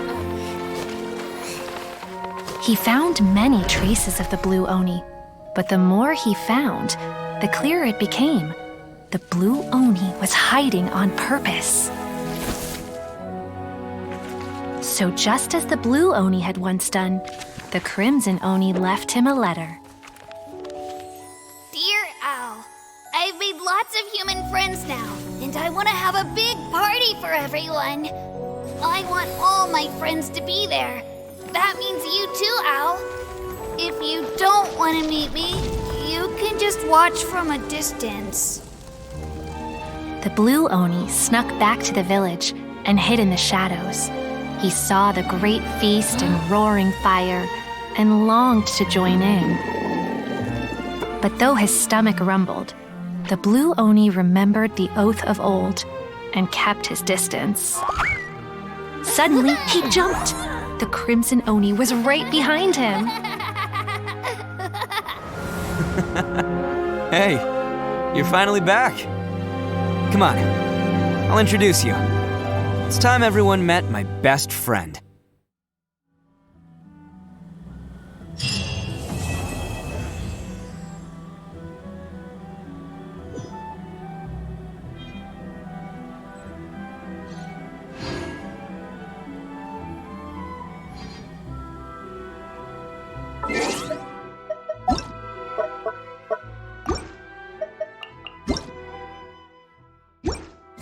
Osmanthus wine.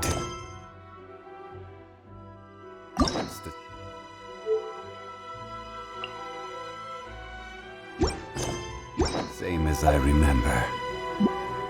But where are those who share the memory?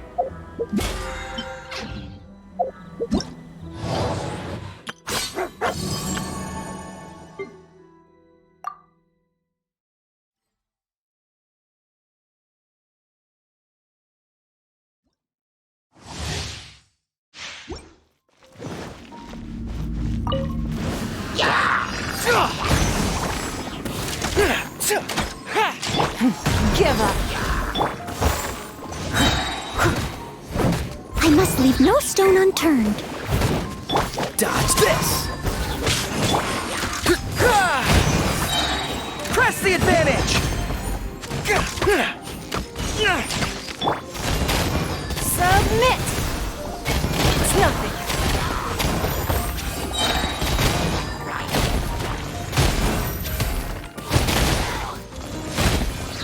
Oh, so sorry. Cool it! Time to clean up.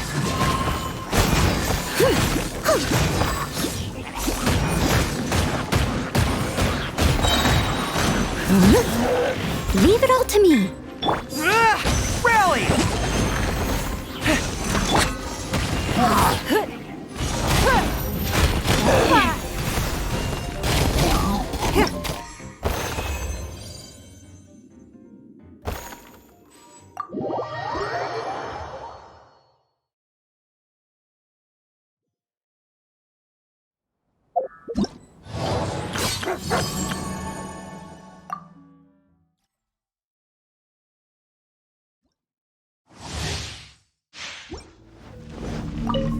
Can't catch me! Let's dance. Bam!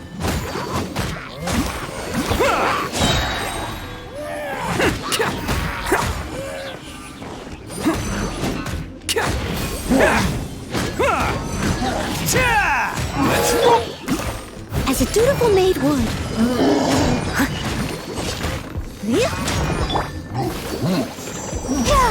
Dodge this! Don't get frostbite.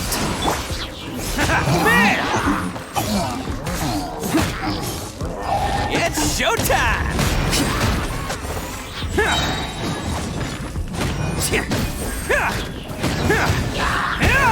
Attaboy!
No time to lose. Rain outlines your fate. They're gaining the upper hand. Flash! Illusion shattered.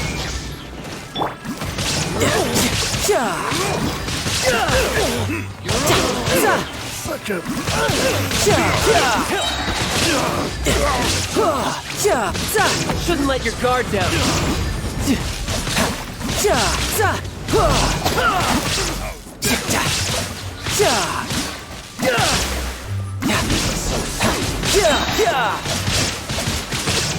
Brace yourself. This is gonna hurt.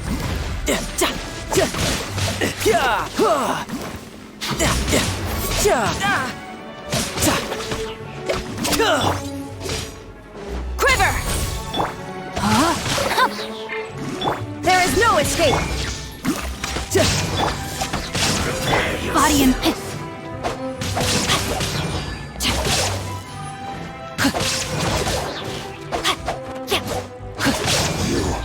Can't run from death.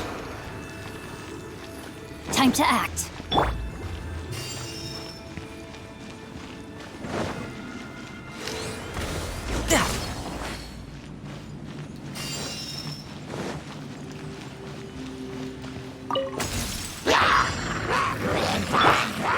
Shine down! Inazuma shines eternally!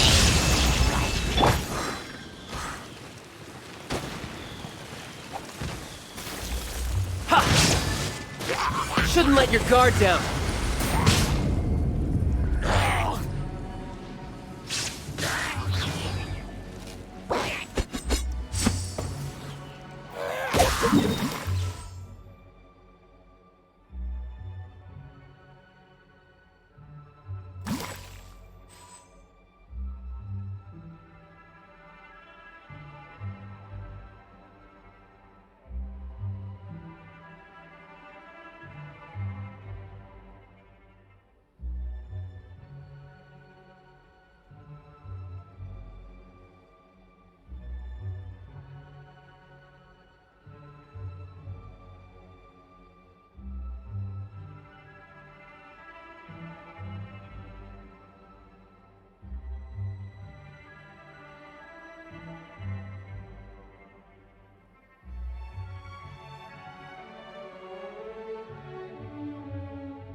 outlines your fate. Storm the front!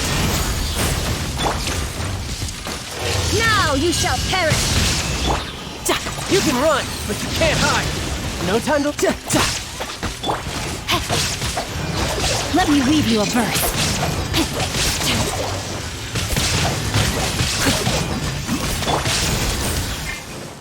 Illusion shattered! Glory to the Shogun! You're mine.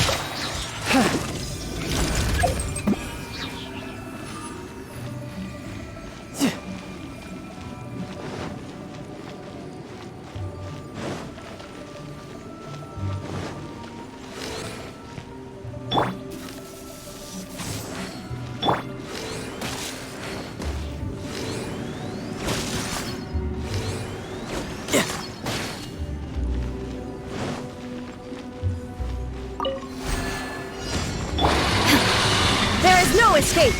Torn to oblivion!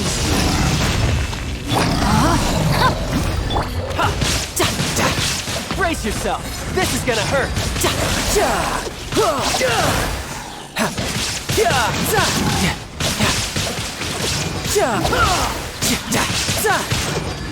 No time to lose.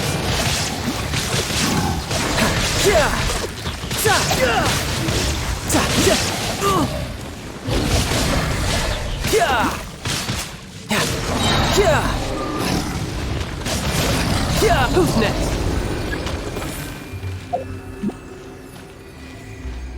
No time to lose.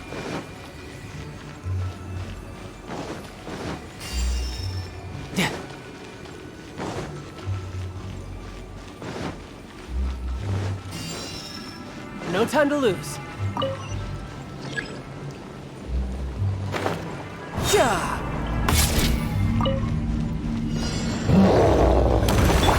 Flash! Storm the front! Not good. Rain outlines your fate. Rain cutter. Illusion shattered! Inazuma shines eternal! Riptide!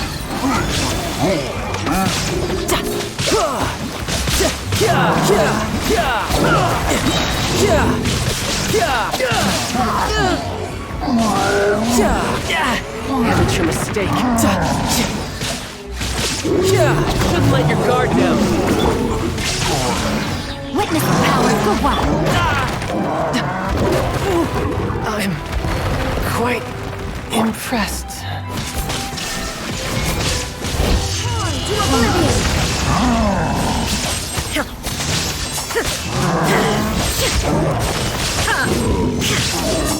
Shine down!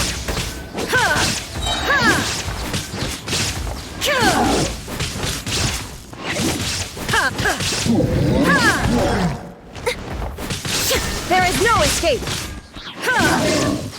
Now you shall perish! No, my sword! Rain cutter!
Think you can bully me?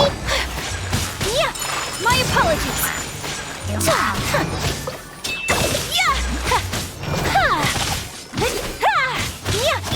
Delved into destiny. Whirling snow!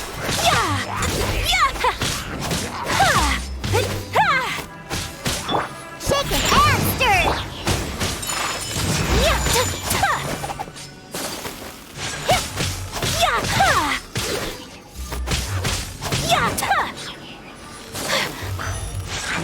Take flight! Shaken and stirred!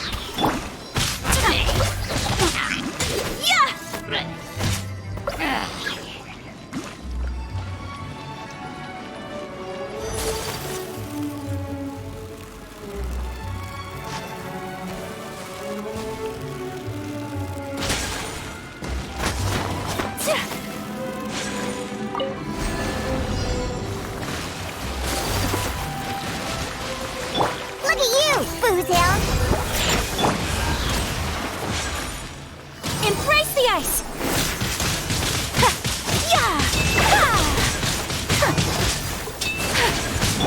Shadows of fate, decided by destiny. Where'd that come from? My apologies.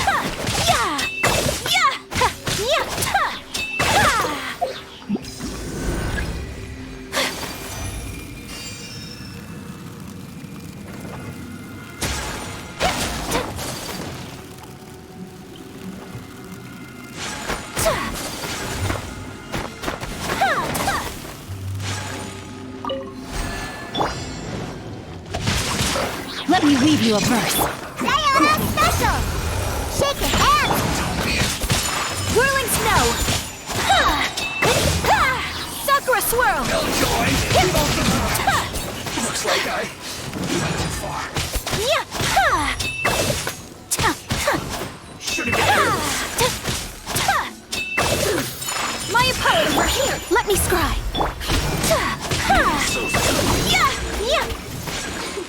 Written in the stars. can't handle your drink, huh? No, my sword. Rain cutter. Whirling snow. Kamisato art. Sumetsu.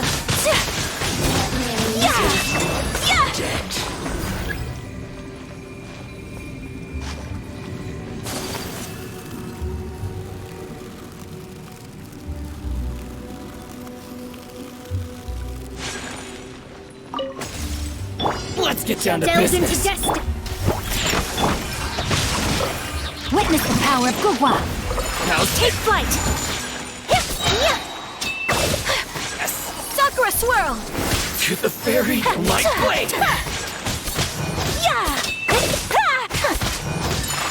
Finally,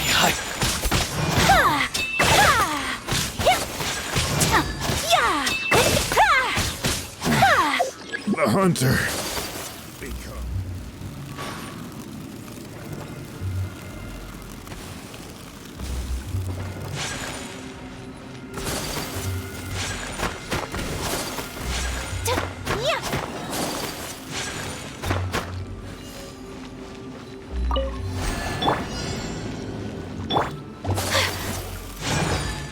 Whirling snow.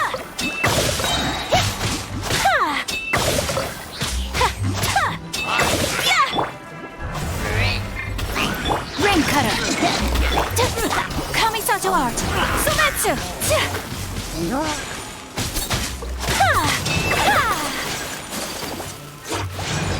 Take flight. Pew pew! Look at you, Boozhound!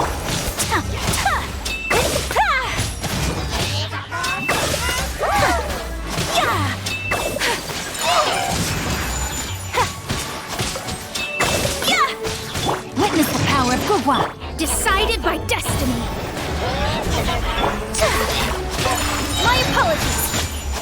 Embrace the ice.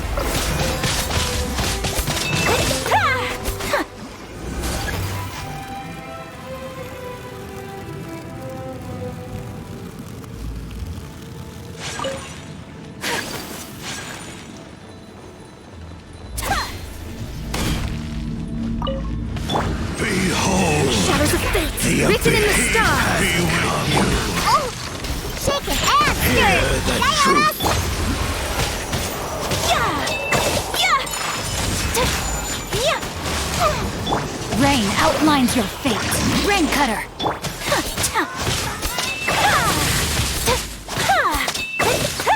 Take flight! Kamisato Art! Surrender! Look at you, Blue Down. Decided by destiny! Delved into destiny! My apologies! The power of revelation. The truth shall set you free. Embrace the ice!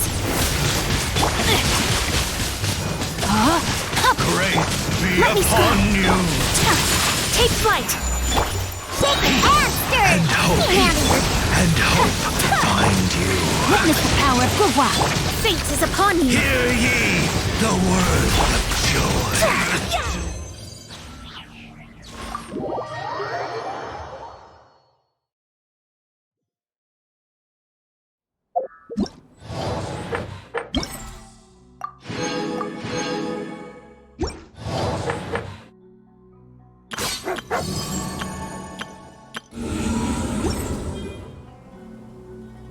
Osmanthus wine tastes the same as I remember.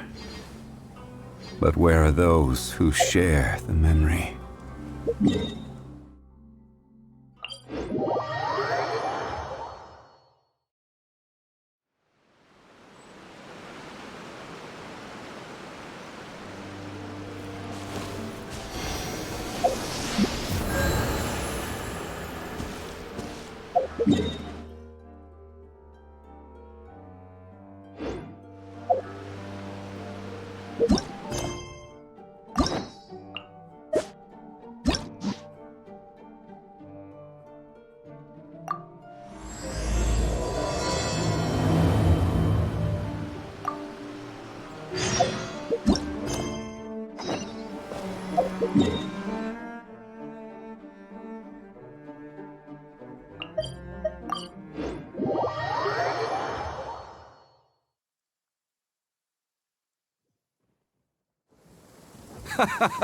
Well, would you look who's here?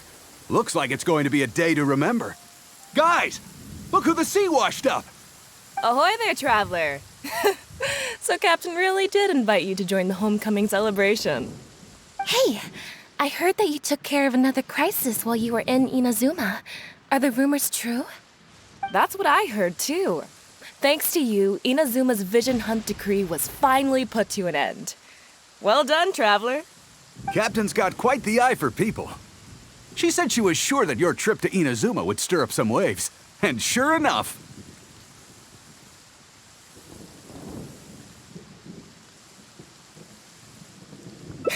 Look at you, being so modest. We all know what you did to protect Liyue Harbor.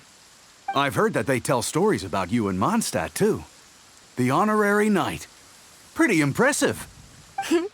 I'd say someone of your caliber would be right at home in the cracks. Right, sailors? That's right. Wow, I'm getting excited just thinking of being the Traveler's crewmate. Hey, what do you say we arm wrestle? I was worried you'd be too busy to show up. Oh, Captain on deck! Captain, we were just trying to talk the Traveler into joining the crew. Yeah, come on, Captain Beto. Surely you've got a way to get the Traveler on board. Oh, he's on board right now for the celebration, isn't he? Yeah, but just one celebration together is not enough. You know what we mean, Captain. All right, I get it now. There is something special about you, Traveler. You earned everyone's respect, myself included. So it goes without saying that the Crux would be honored to have a crew member such as yourself. No doubt about that. But then again, a hero like yourself doesn't just set off on a journey without some bigger purpose in mind. So should a hero really drop what they're doing just to spend day after day drifting at sea with us? Well, if that were the case, then the Crux, known for always moving forward to the next horizon, would instead be holding someone back. Right. I guess we didn't think that part through. Remember, rather than seeking out strong members to join us, you should be focusing on making yourselves the strongest that you can be. If we are powerful, they will come to us. Isn't that why everyone here chose to come aboard in the first place? Yes, A strong sailor is always looking for a sturdy ship. I guess I almost forgot the first lesson you ever taught me. Thanks for the reminder, Captain. Just be sure you all keep that in mind. Now, there's no more need to hound the Traveler, as you were. The Traveler and I have something to discuss. I'm glad you came. Welcome back aboard. Hey, don't mention it. As a host, it would be pretty embarrassing to continue letting my guests be put on the spot like that. I can't go getting too caught up in my own reputation, though. That's certainly not how the Crux made it to where we are today. As the head of the fleet, my task is to keep us on the right course, no matter how turbulent the seas may become. But then again, the crew isn't usually this riled up. It's not that they're arrogant, they're just bubbling with ambition, that's all. Their excitement today comes from their great respect for you, both your strength and your character. So please, don't take it the wrong way.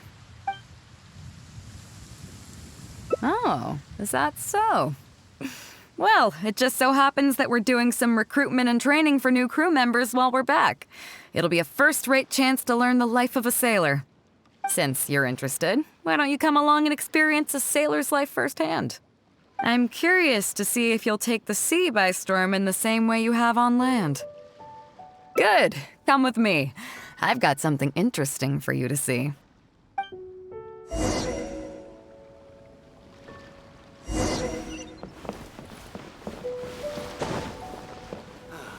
Chief Mate Juza's breaking in the newcomers, but I think we can spare you the tedium of that. After this, the new crew members will be arranged into 2 teams for more specialized training, according to their own aptitudes and the needs of the fleet.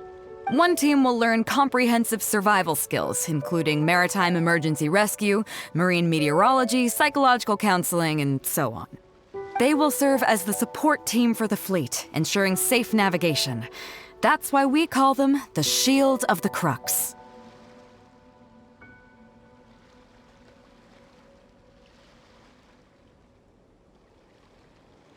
That's right. You catch on quick. As one might expect, we call the other team the Spear of the Crux, because they'll be learning about naval warfare.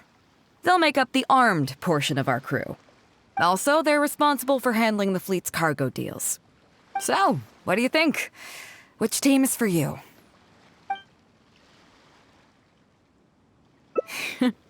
As I expected, you have a will to protect others. There are 2 main subjects that the Shield of the Crux focuses on: survival knowledge and entertainment. As I was saying earlier, survival knowledge includes prevention of injuries and diseases at sea, navigation and cartography, basic meteorology, etc. You can go learn about these skills from Genshin, Hoixing, and Liushi. They're all seasoned hands in their respective fields. Each sailor has their own strengths and weaknesses. I'm no rookie, of course, but you shouldn't underestimate the knowledge of the crew. If there's anything I'm most proud of in the fleet, it's my people. Go and get to work. I'll have some questions to test you later. I look forward to seeing how you do.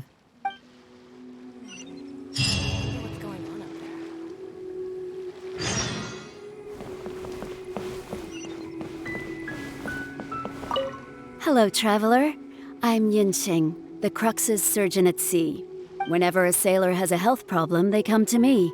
I deal with it all, from seasickness and common colds to amputations and everything in between. Oh, I presume the captain arranged this, correct? All right then, let's begin. First of all, let me ask you this. What do you think is the biggest danger that all new crew members face? That can certainly be a problem at sea, but it's not the biggest danger. The most dangerous thing for a newcomer is to underestimate the dangers of life at sea. Oh, I have seen many new crew members who see themselves as young and fighting fit and have no regard for safety. They think that since they are tough enough to look after themselves on land, they'll be fine at sea as well. Those are the ones that always end up in the sick bay. Everyone should know that being a sailor, especially on a long voyage, is a brutal job in an unforgiving environment. We have to face malnutrition when we're short on supplies, all kinds of injuries and diseases that the harsh ocean weather can bring, and even the psychological problems that can arise due to isolation and the lack of entertainment. To make things worse, the lack of medication and treatment options at sea can result in even minor health problems becoming serious, or even fatal. Oh, you probably thought I was joking, right? Well, that's not surprising. Most newcomers think the same way. But hopefully you now realize that with a little extra precaution, a lot of these things can be avoided. Well, I think that's enough for you to think over for now. Is there anything else you would like to know? Captain Beidou? Well, out of everyone I've met, she probably values people's lives and safety the most. Although I'm just a doctor, Beidou has given me the full authority to send any newcomers who I don't see as fit for service off the ship, until they are ready to come back with the right attitude. Every time we're stocking up before a voyage, medicine takes top priority. I'm even allowed to choose the suppliers, regardless of the price. We have adequate budget for medical expenses. Do you know what Morgrubber, our bookkeeper, calls this? A significant financial risk. But Beidou knows the importance of having a healthy crew. That's why she has authorized me regardless. She places her full trust in me and believes that I can solve these problems. Of course, I have proven her right. So, to answer your question, that's how she thinks. Is there anything else you would like to know? Are you concerned about them? No wonder Captain Beidou thinks you're different. There must be more to you than just your strength. If you can convince Morgrubber to show you the books, you'll see there is a regular fixed cost, titled Convalescence Payments and Incapacity Support for Injured Crew Members.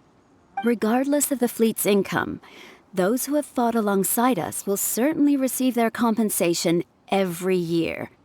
Some of those that have returned to land have started small businesses, while others have chosen to go out traveling the world.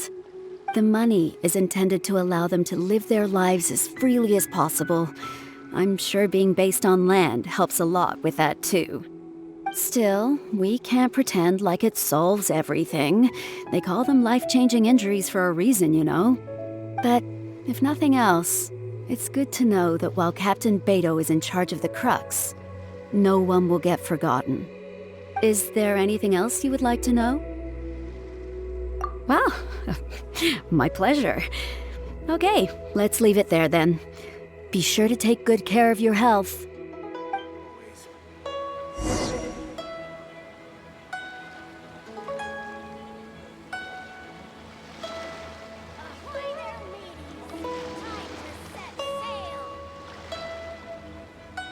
Osmanthus wine tastes the same as I remember. But where are those who share the memory?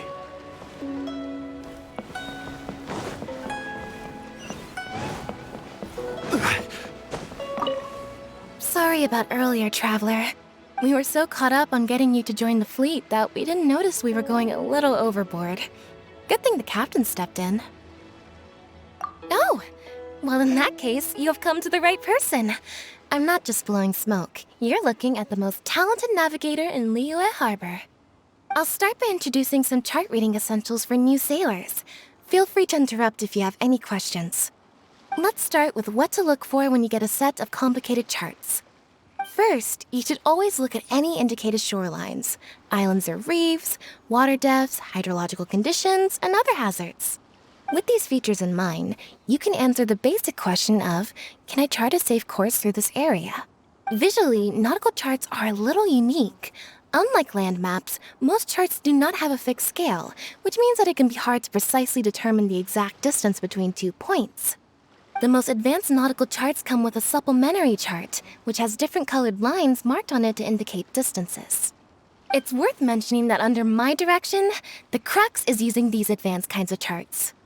Some cartographers mark out other points of interest on their charts, usually with their own special symbols. If they don't leave any accompanying notes, they can be very difficult to interpret. Not only those, we have tattered and torn charts that we've picked up from all over the place. To be honest, it can be quite a challenge, even for me.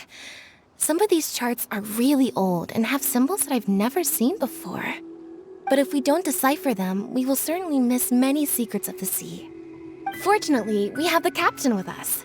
She managed to find some ancient books on semiotics that I can use to study the charts further. I don't think anyone other than our captain can manage to get these kinds of resources. Old charts and ancient books on semiotics are not the kinds of things that are sold in your average marketplace. Oops, I've gotten off topic. Well, that just about covers the basics of chart reading. Is there anything else you would like to know, Traveler? Drafting charts? That's certainly a more advanced topic. To be honest, I've only attained a smattering of knowledge in that area. The charts we are using now are just revised versions of the ones left by the previous navigator. So my mapping experiences have been primarily limited to updating our charts to reflect changes in the sea. I think you can ask Captain Beto more about cartography. One time, the fleet sailed into an uncharted area by mistake. It wasn't long before we turned the fleet around and returned the way we came out for fear of potential hazards. But Captain Beto still managed to draft a simple chart of the area we sailed through for if and when we explore the area again. Incredible, isn't it? I was amazed to see that the captain could even do cartography. Because I have the talent, and she doesn't want to let it go to waste. She treats the whole crew that way.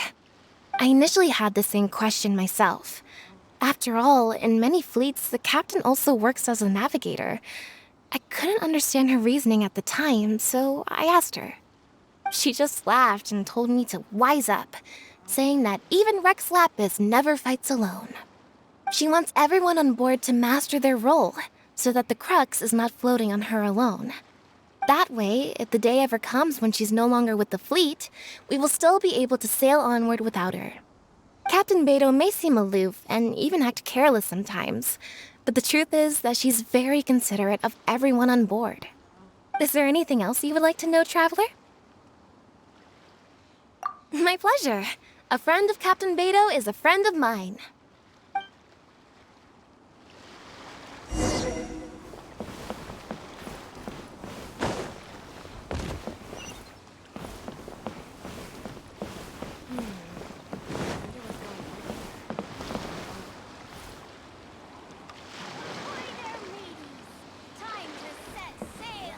Quake!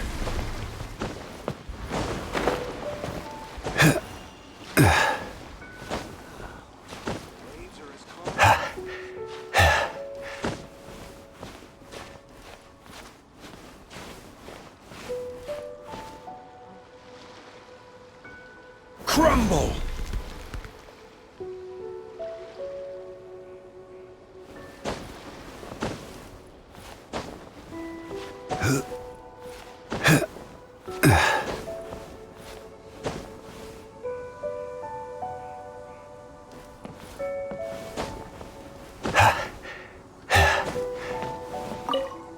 Hello, Traveler. Are you here to learn about marine meteorology? In my line of work, I've got to have a pair of sharp eyes. I saw the captain showing you around the training grounds, and then you went to see Yingxing and Huixing. So I figured that she probably wants you to get to know the life of a crew member.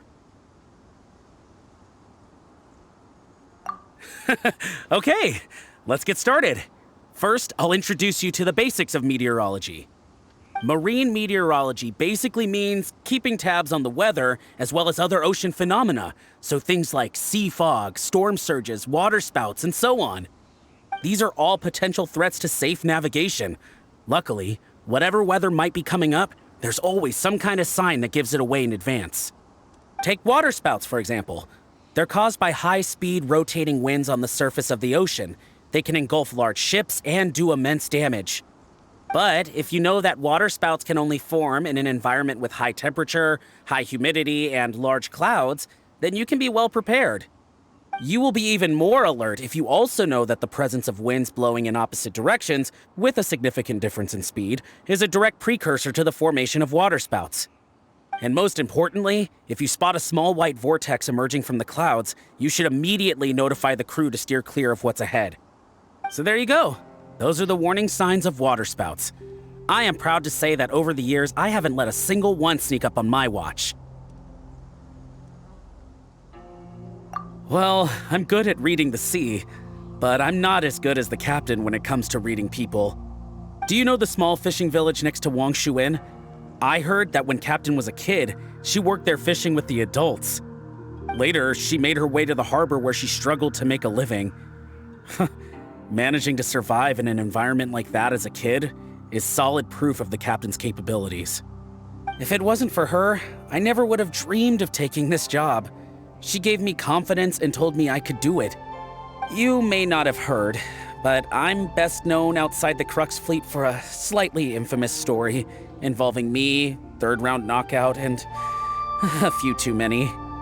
Who would ever have thought that the rookie sailor who fell drunk into the sea and became a laughingstock among their now former crewmates would then go on to become a lookout for the Crux? But it's the unbelievable truth. It proves that having skills alone is not enough. You need someone like the captain who is a good judge of character. Find me anytime if you want to know more.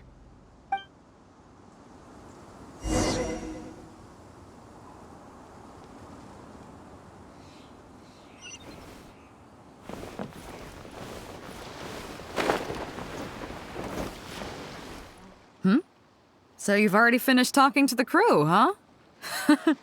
I thought it'd take you a while longer. So, what did you think? Well, you sound confident, but don't underestimate the shield of the Crux. Gotta admit, though, I like your attitude, kid. Okay, let's get started. First of all, life on the sea isn't always plain sailing. Injuries and illnesses happen all the time. But what is the single biggest danger facing crew members?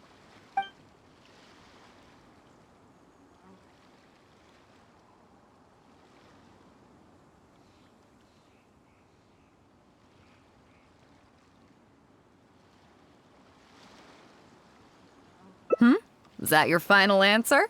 All right, on to the second question. As you've just learned, the fleet plots its route using nautical charts.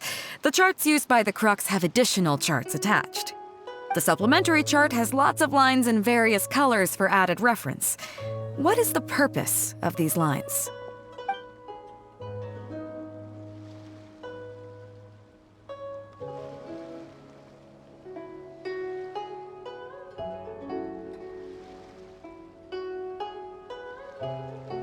Okay, interesting. Now, last question. On longer voyages, we have to be especially careful to avoid certain weather hazards that pose a threat to the integrity of the ship and the lives of the crew. For example, waterspouts. So my question is, how can we reliably predict waterspouts so we can avoid them?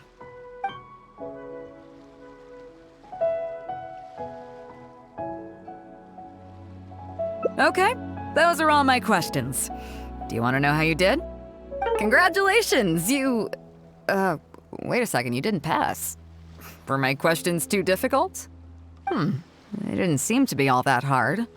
Did you get them wrong on purpose, or...? Just kidding. I know you wouldn't do that. I guess you're just not really suited for life on the sea. In that case, how about we take a trip back to Liyue Harbor? Looks like you and the sea are not made for each other. Dry land is where you really come into your own.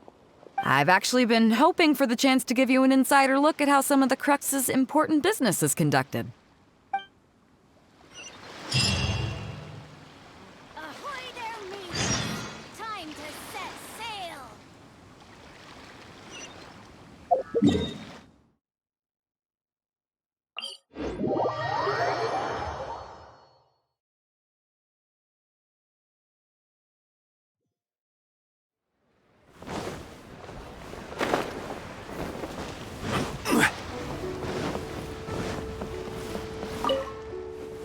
You may be aware that we work as an arm. Aside from that, though, there is also one other important way we make income. Actually, it's trading in certain kinds of goods. Hey, my hotshot accountant. Nice of you to join us. Cut it out, boss. Juza sent me here with a message. He says preparations are now underway. If you give me the all clear, I'll head straight over. Okay. Be careful. Well, she has something to take care of. Mora Grubber was right, though. The other important side to our business, the less official side, is doing exactly what merchants do. Importing here, exporting there. The only difference between us and regular merchants is that our transactions aren't entirely above board. You'll see what I mean by that shortly. I'm taking you to see one such transaction for yourself. Come on, let's go meet our trading partner for the day.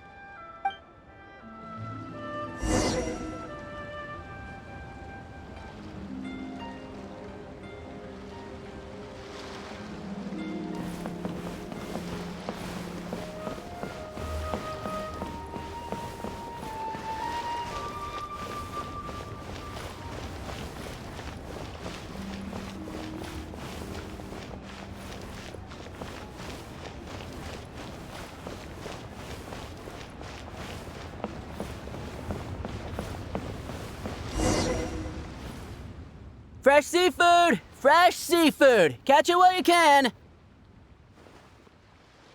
What do you have? Hello there! Here at Nay's Professional Fishmongers, we've got everything you could ask for. So what do you need?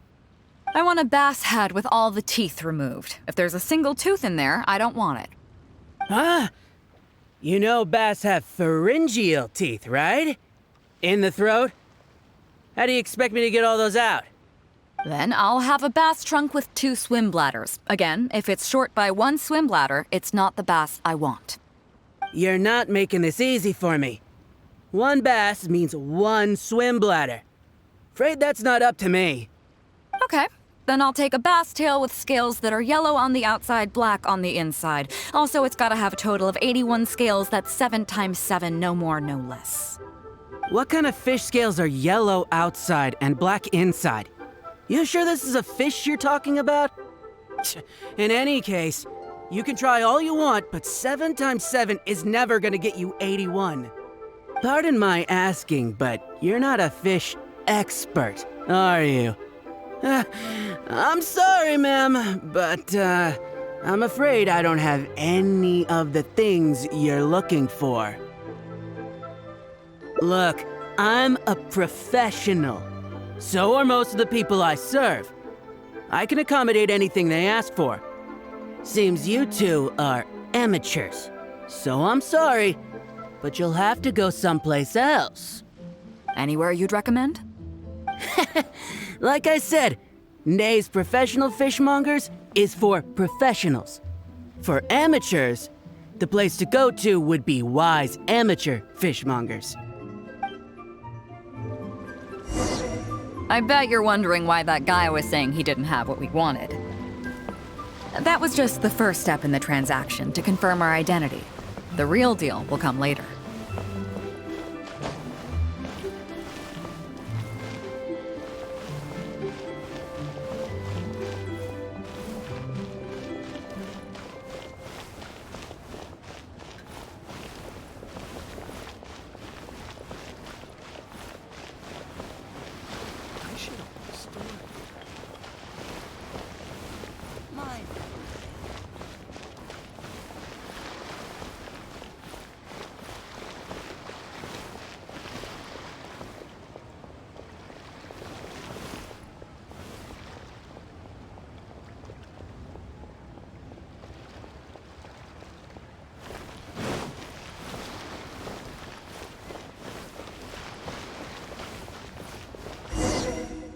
Fresh seafood!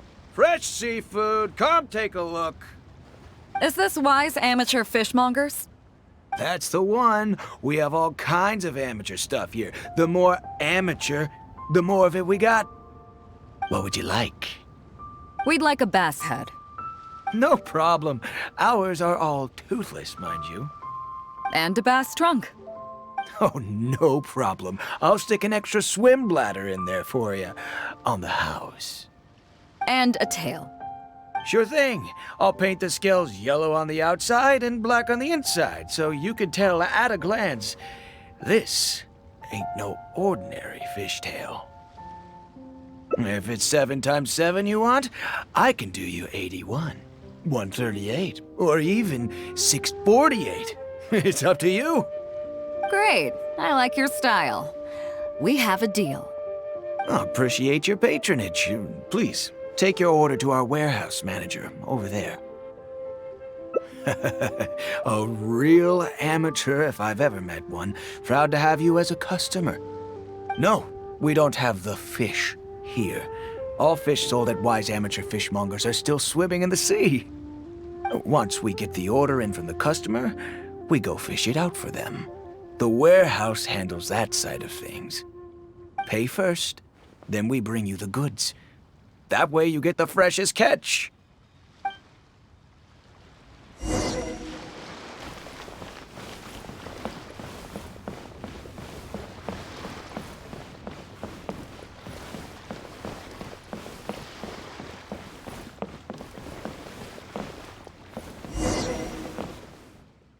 Are you two here to collect your order, huh, Bade? Yes, sir. We're here about that bass. I didn't expect you to come in person, but we still need to follow procedure. The bass you want is not a standard specimen. Our fishermen need to wait for the right moment to catch it. You know the rules, I take it? Of course. Oh, well, as you know, timing and location are everything when it comes to fishing. You have to wait till all the conditions are just right. That means the tide, the moon, and the wind. So, let me ask you this. When will the tide come in? The fishing song will sound out at midnight. How drunk will the moon be before the party's over? It won't stop while the Star of Death shines. I see, yes. Which way will the sea breeze be blowing? The breeze should be bound for Guyan. All right, then. Well received. I'll go and make arrangements. Great. I think that wraps up everything we needed to do in Liyue Harbor. Let's head back and wait for the delivery. I thought we were pretty clear, weren't we? The 3 people we just met are our business partners. Nay's professional fishmongers and Wise amateur fishmongers are just cover names. The bass, obviously, is the code name for the goods. The numbers of teeth, swim bladders, and scales all represent different specifications. Meanwhile, the conversation I had with the warehouse keeper was the instructions for the deal itself. Let me translate it for you. Tonight at midnight, the deal will take place in Guyan Stone Forest. The Alcor will wait there as long as needed. As for what the actual goods are, well, you'll see tonight. What if I were to say yes? What would you do then? Thank you. But don't worry, everything will be fine. I deeply value you as a friend, but ultimately, you're not with the Crux. I definitely don't want to cause you any trouble just because you hung out with me. So rest assured, we haven't broken any laws. At least not today.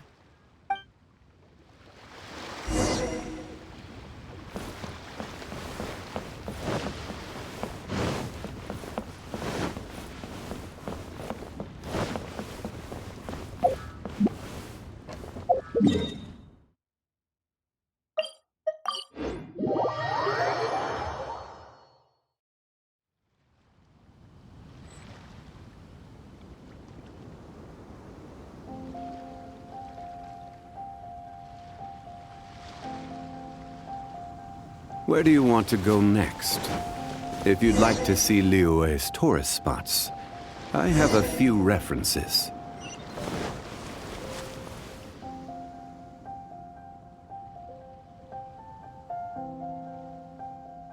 Captain Beidou, you gave me quite the surprise when you showed up in person earlier today. Well, my friend is visiting, so I wanted to show him how the Crux handles some of its important business. I see. You two must be close. You got that right. Now, down to business. Have you brought the goods? Yep, all here. Please, feel free to take stock. Stop! Nobody move!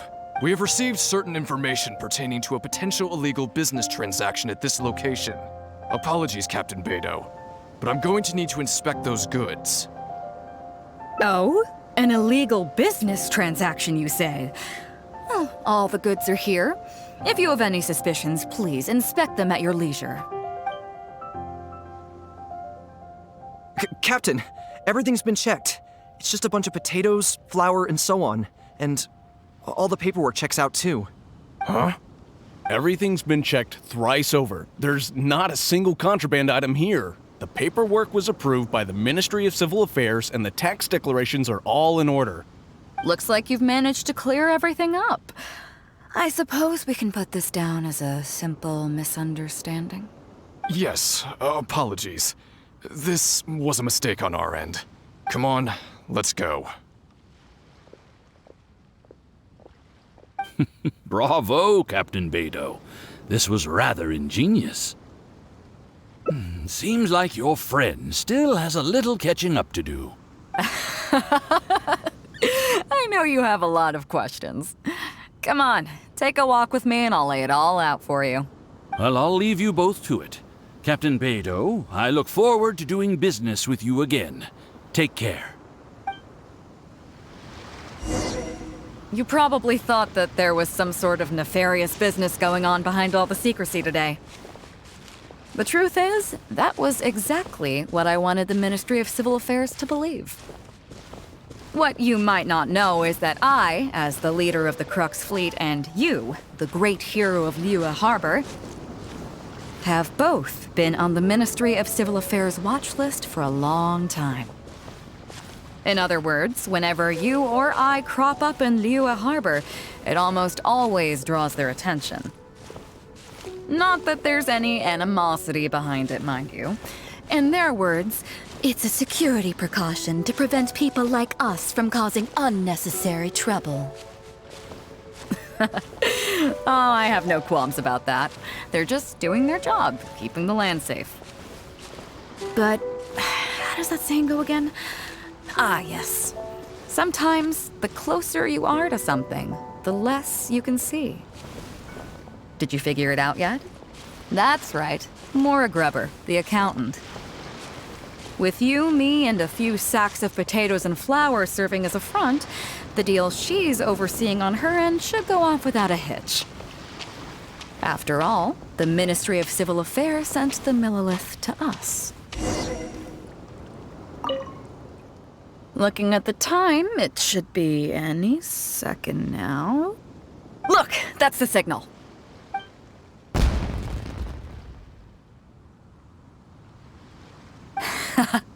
Tonight's real deal is officially done. Do you have any more questions? You're right. Never underestimate her. But as long as we don't take things too far, she won't look into it too closely. She knows that neither you nor I would do anything to harm Liyue. In any case, there's another higher-level watch list at the Ministry of Civil Affairs above the one we're on. It's top secret. Even I don't know whose names are on it. But I do know that the individuals and organizations on that list are the ones the Qixing are really wary of. I've gotten off topic. On some level, Ningguang and I are actually business partners too. Reason being, I'm the only one who can get her some of the more obscure treasures she wants. It's complicated. All you need to know is that what might be easily attainable for some people can often be a lifesaver for others who can't get their hands on it. That's where we come in. It's as simple as that. You still have some important things to take care of, don't you? As long as you don't know what I was referring to, you'll be safe. So I'm sorry, but I can't tell you for now. Of course, if the day comes when you've traveled to every corner of the world, found your sibling, and neatly tied up all your loose ends along the way, you're welcome to come back here and I'll tell you all about it. You'll always be welcome in the Crux Fleet. I hope I get to see you on board again someday.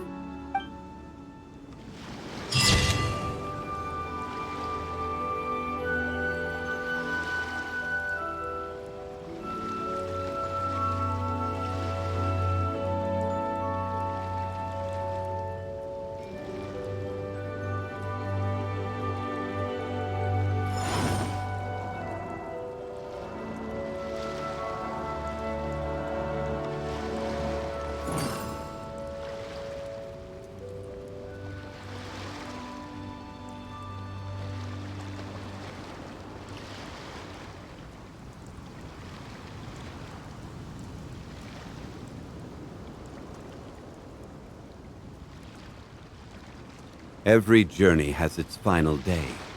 Don't rush.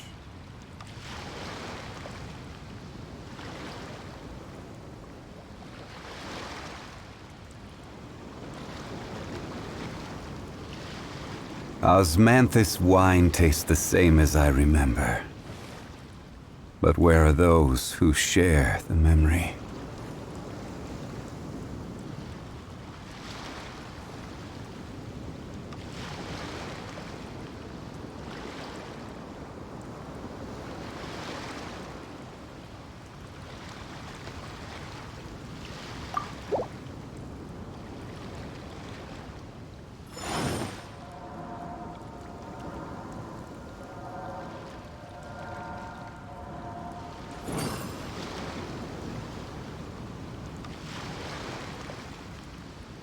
Yeah.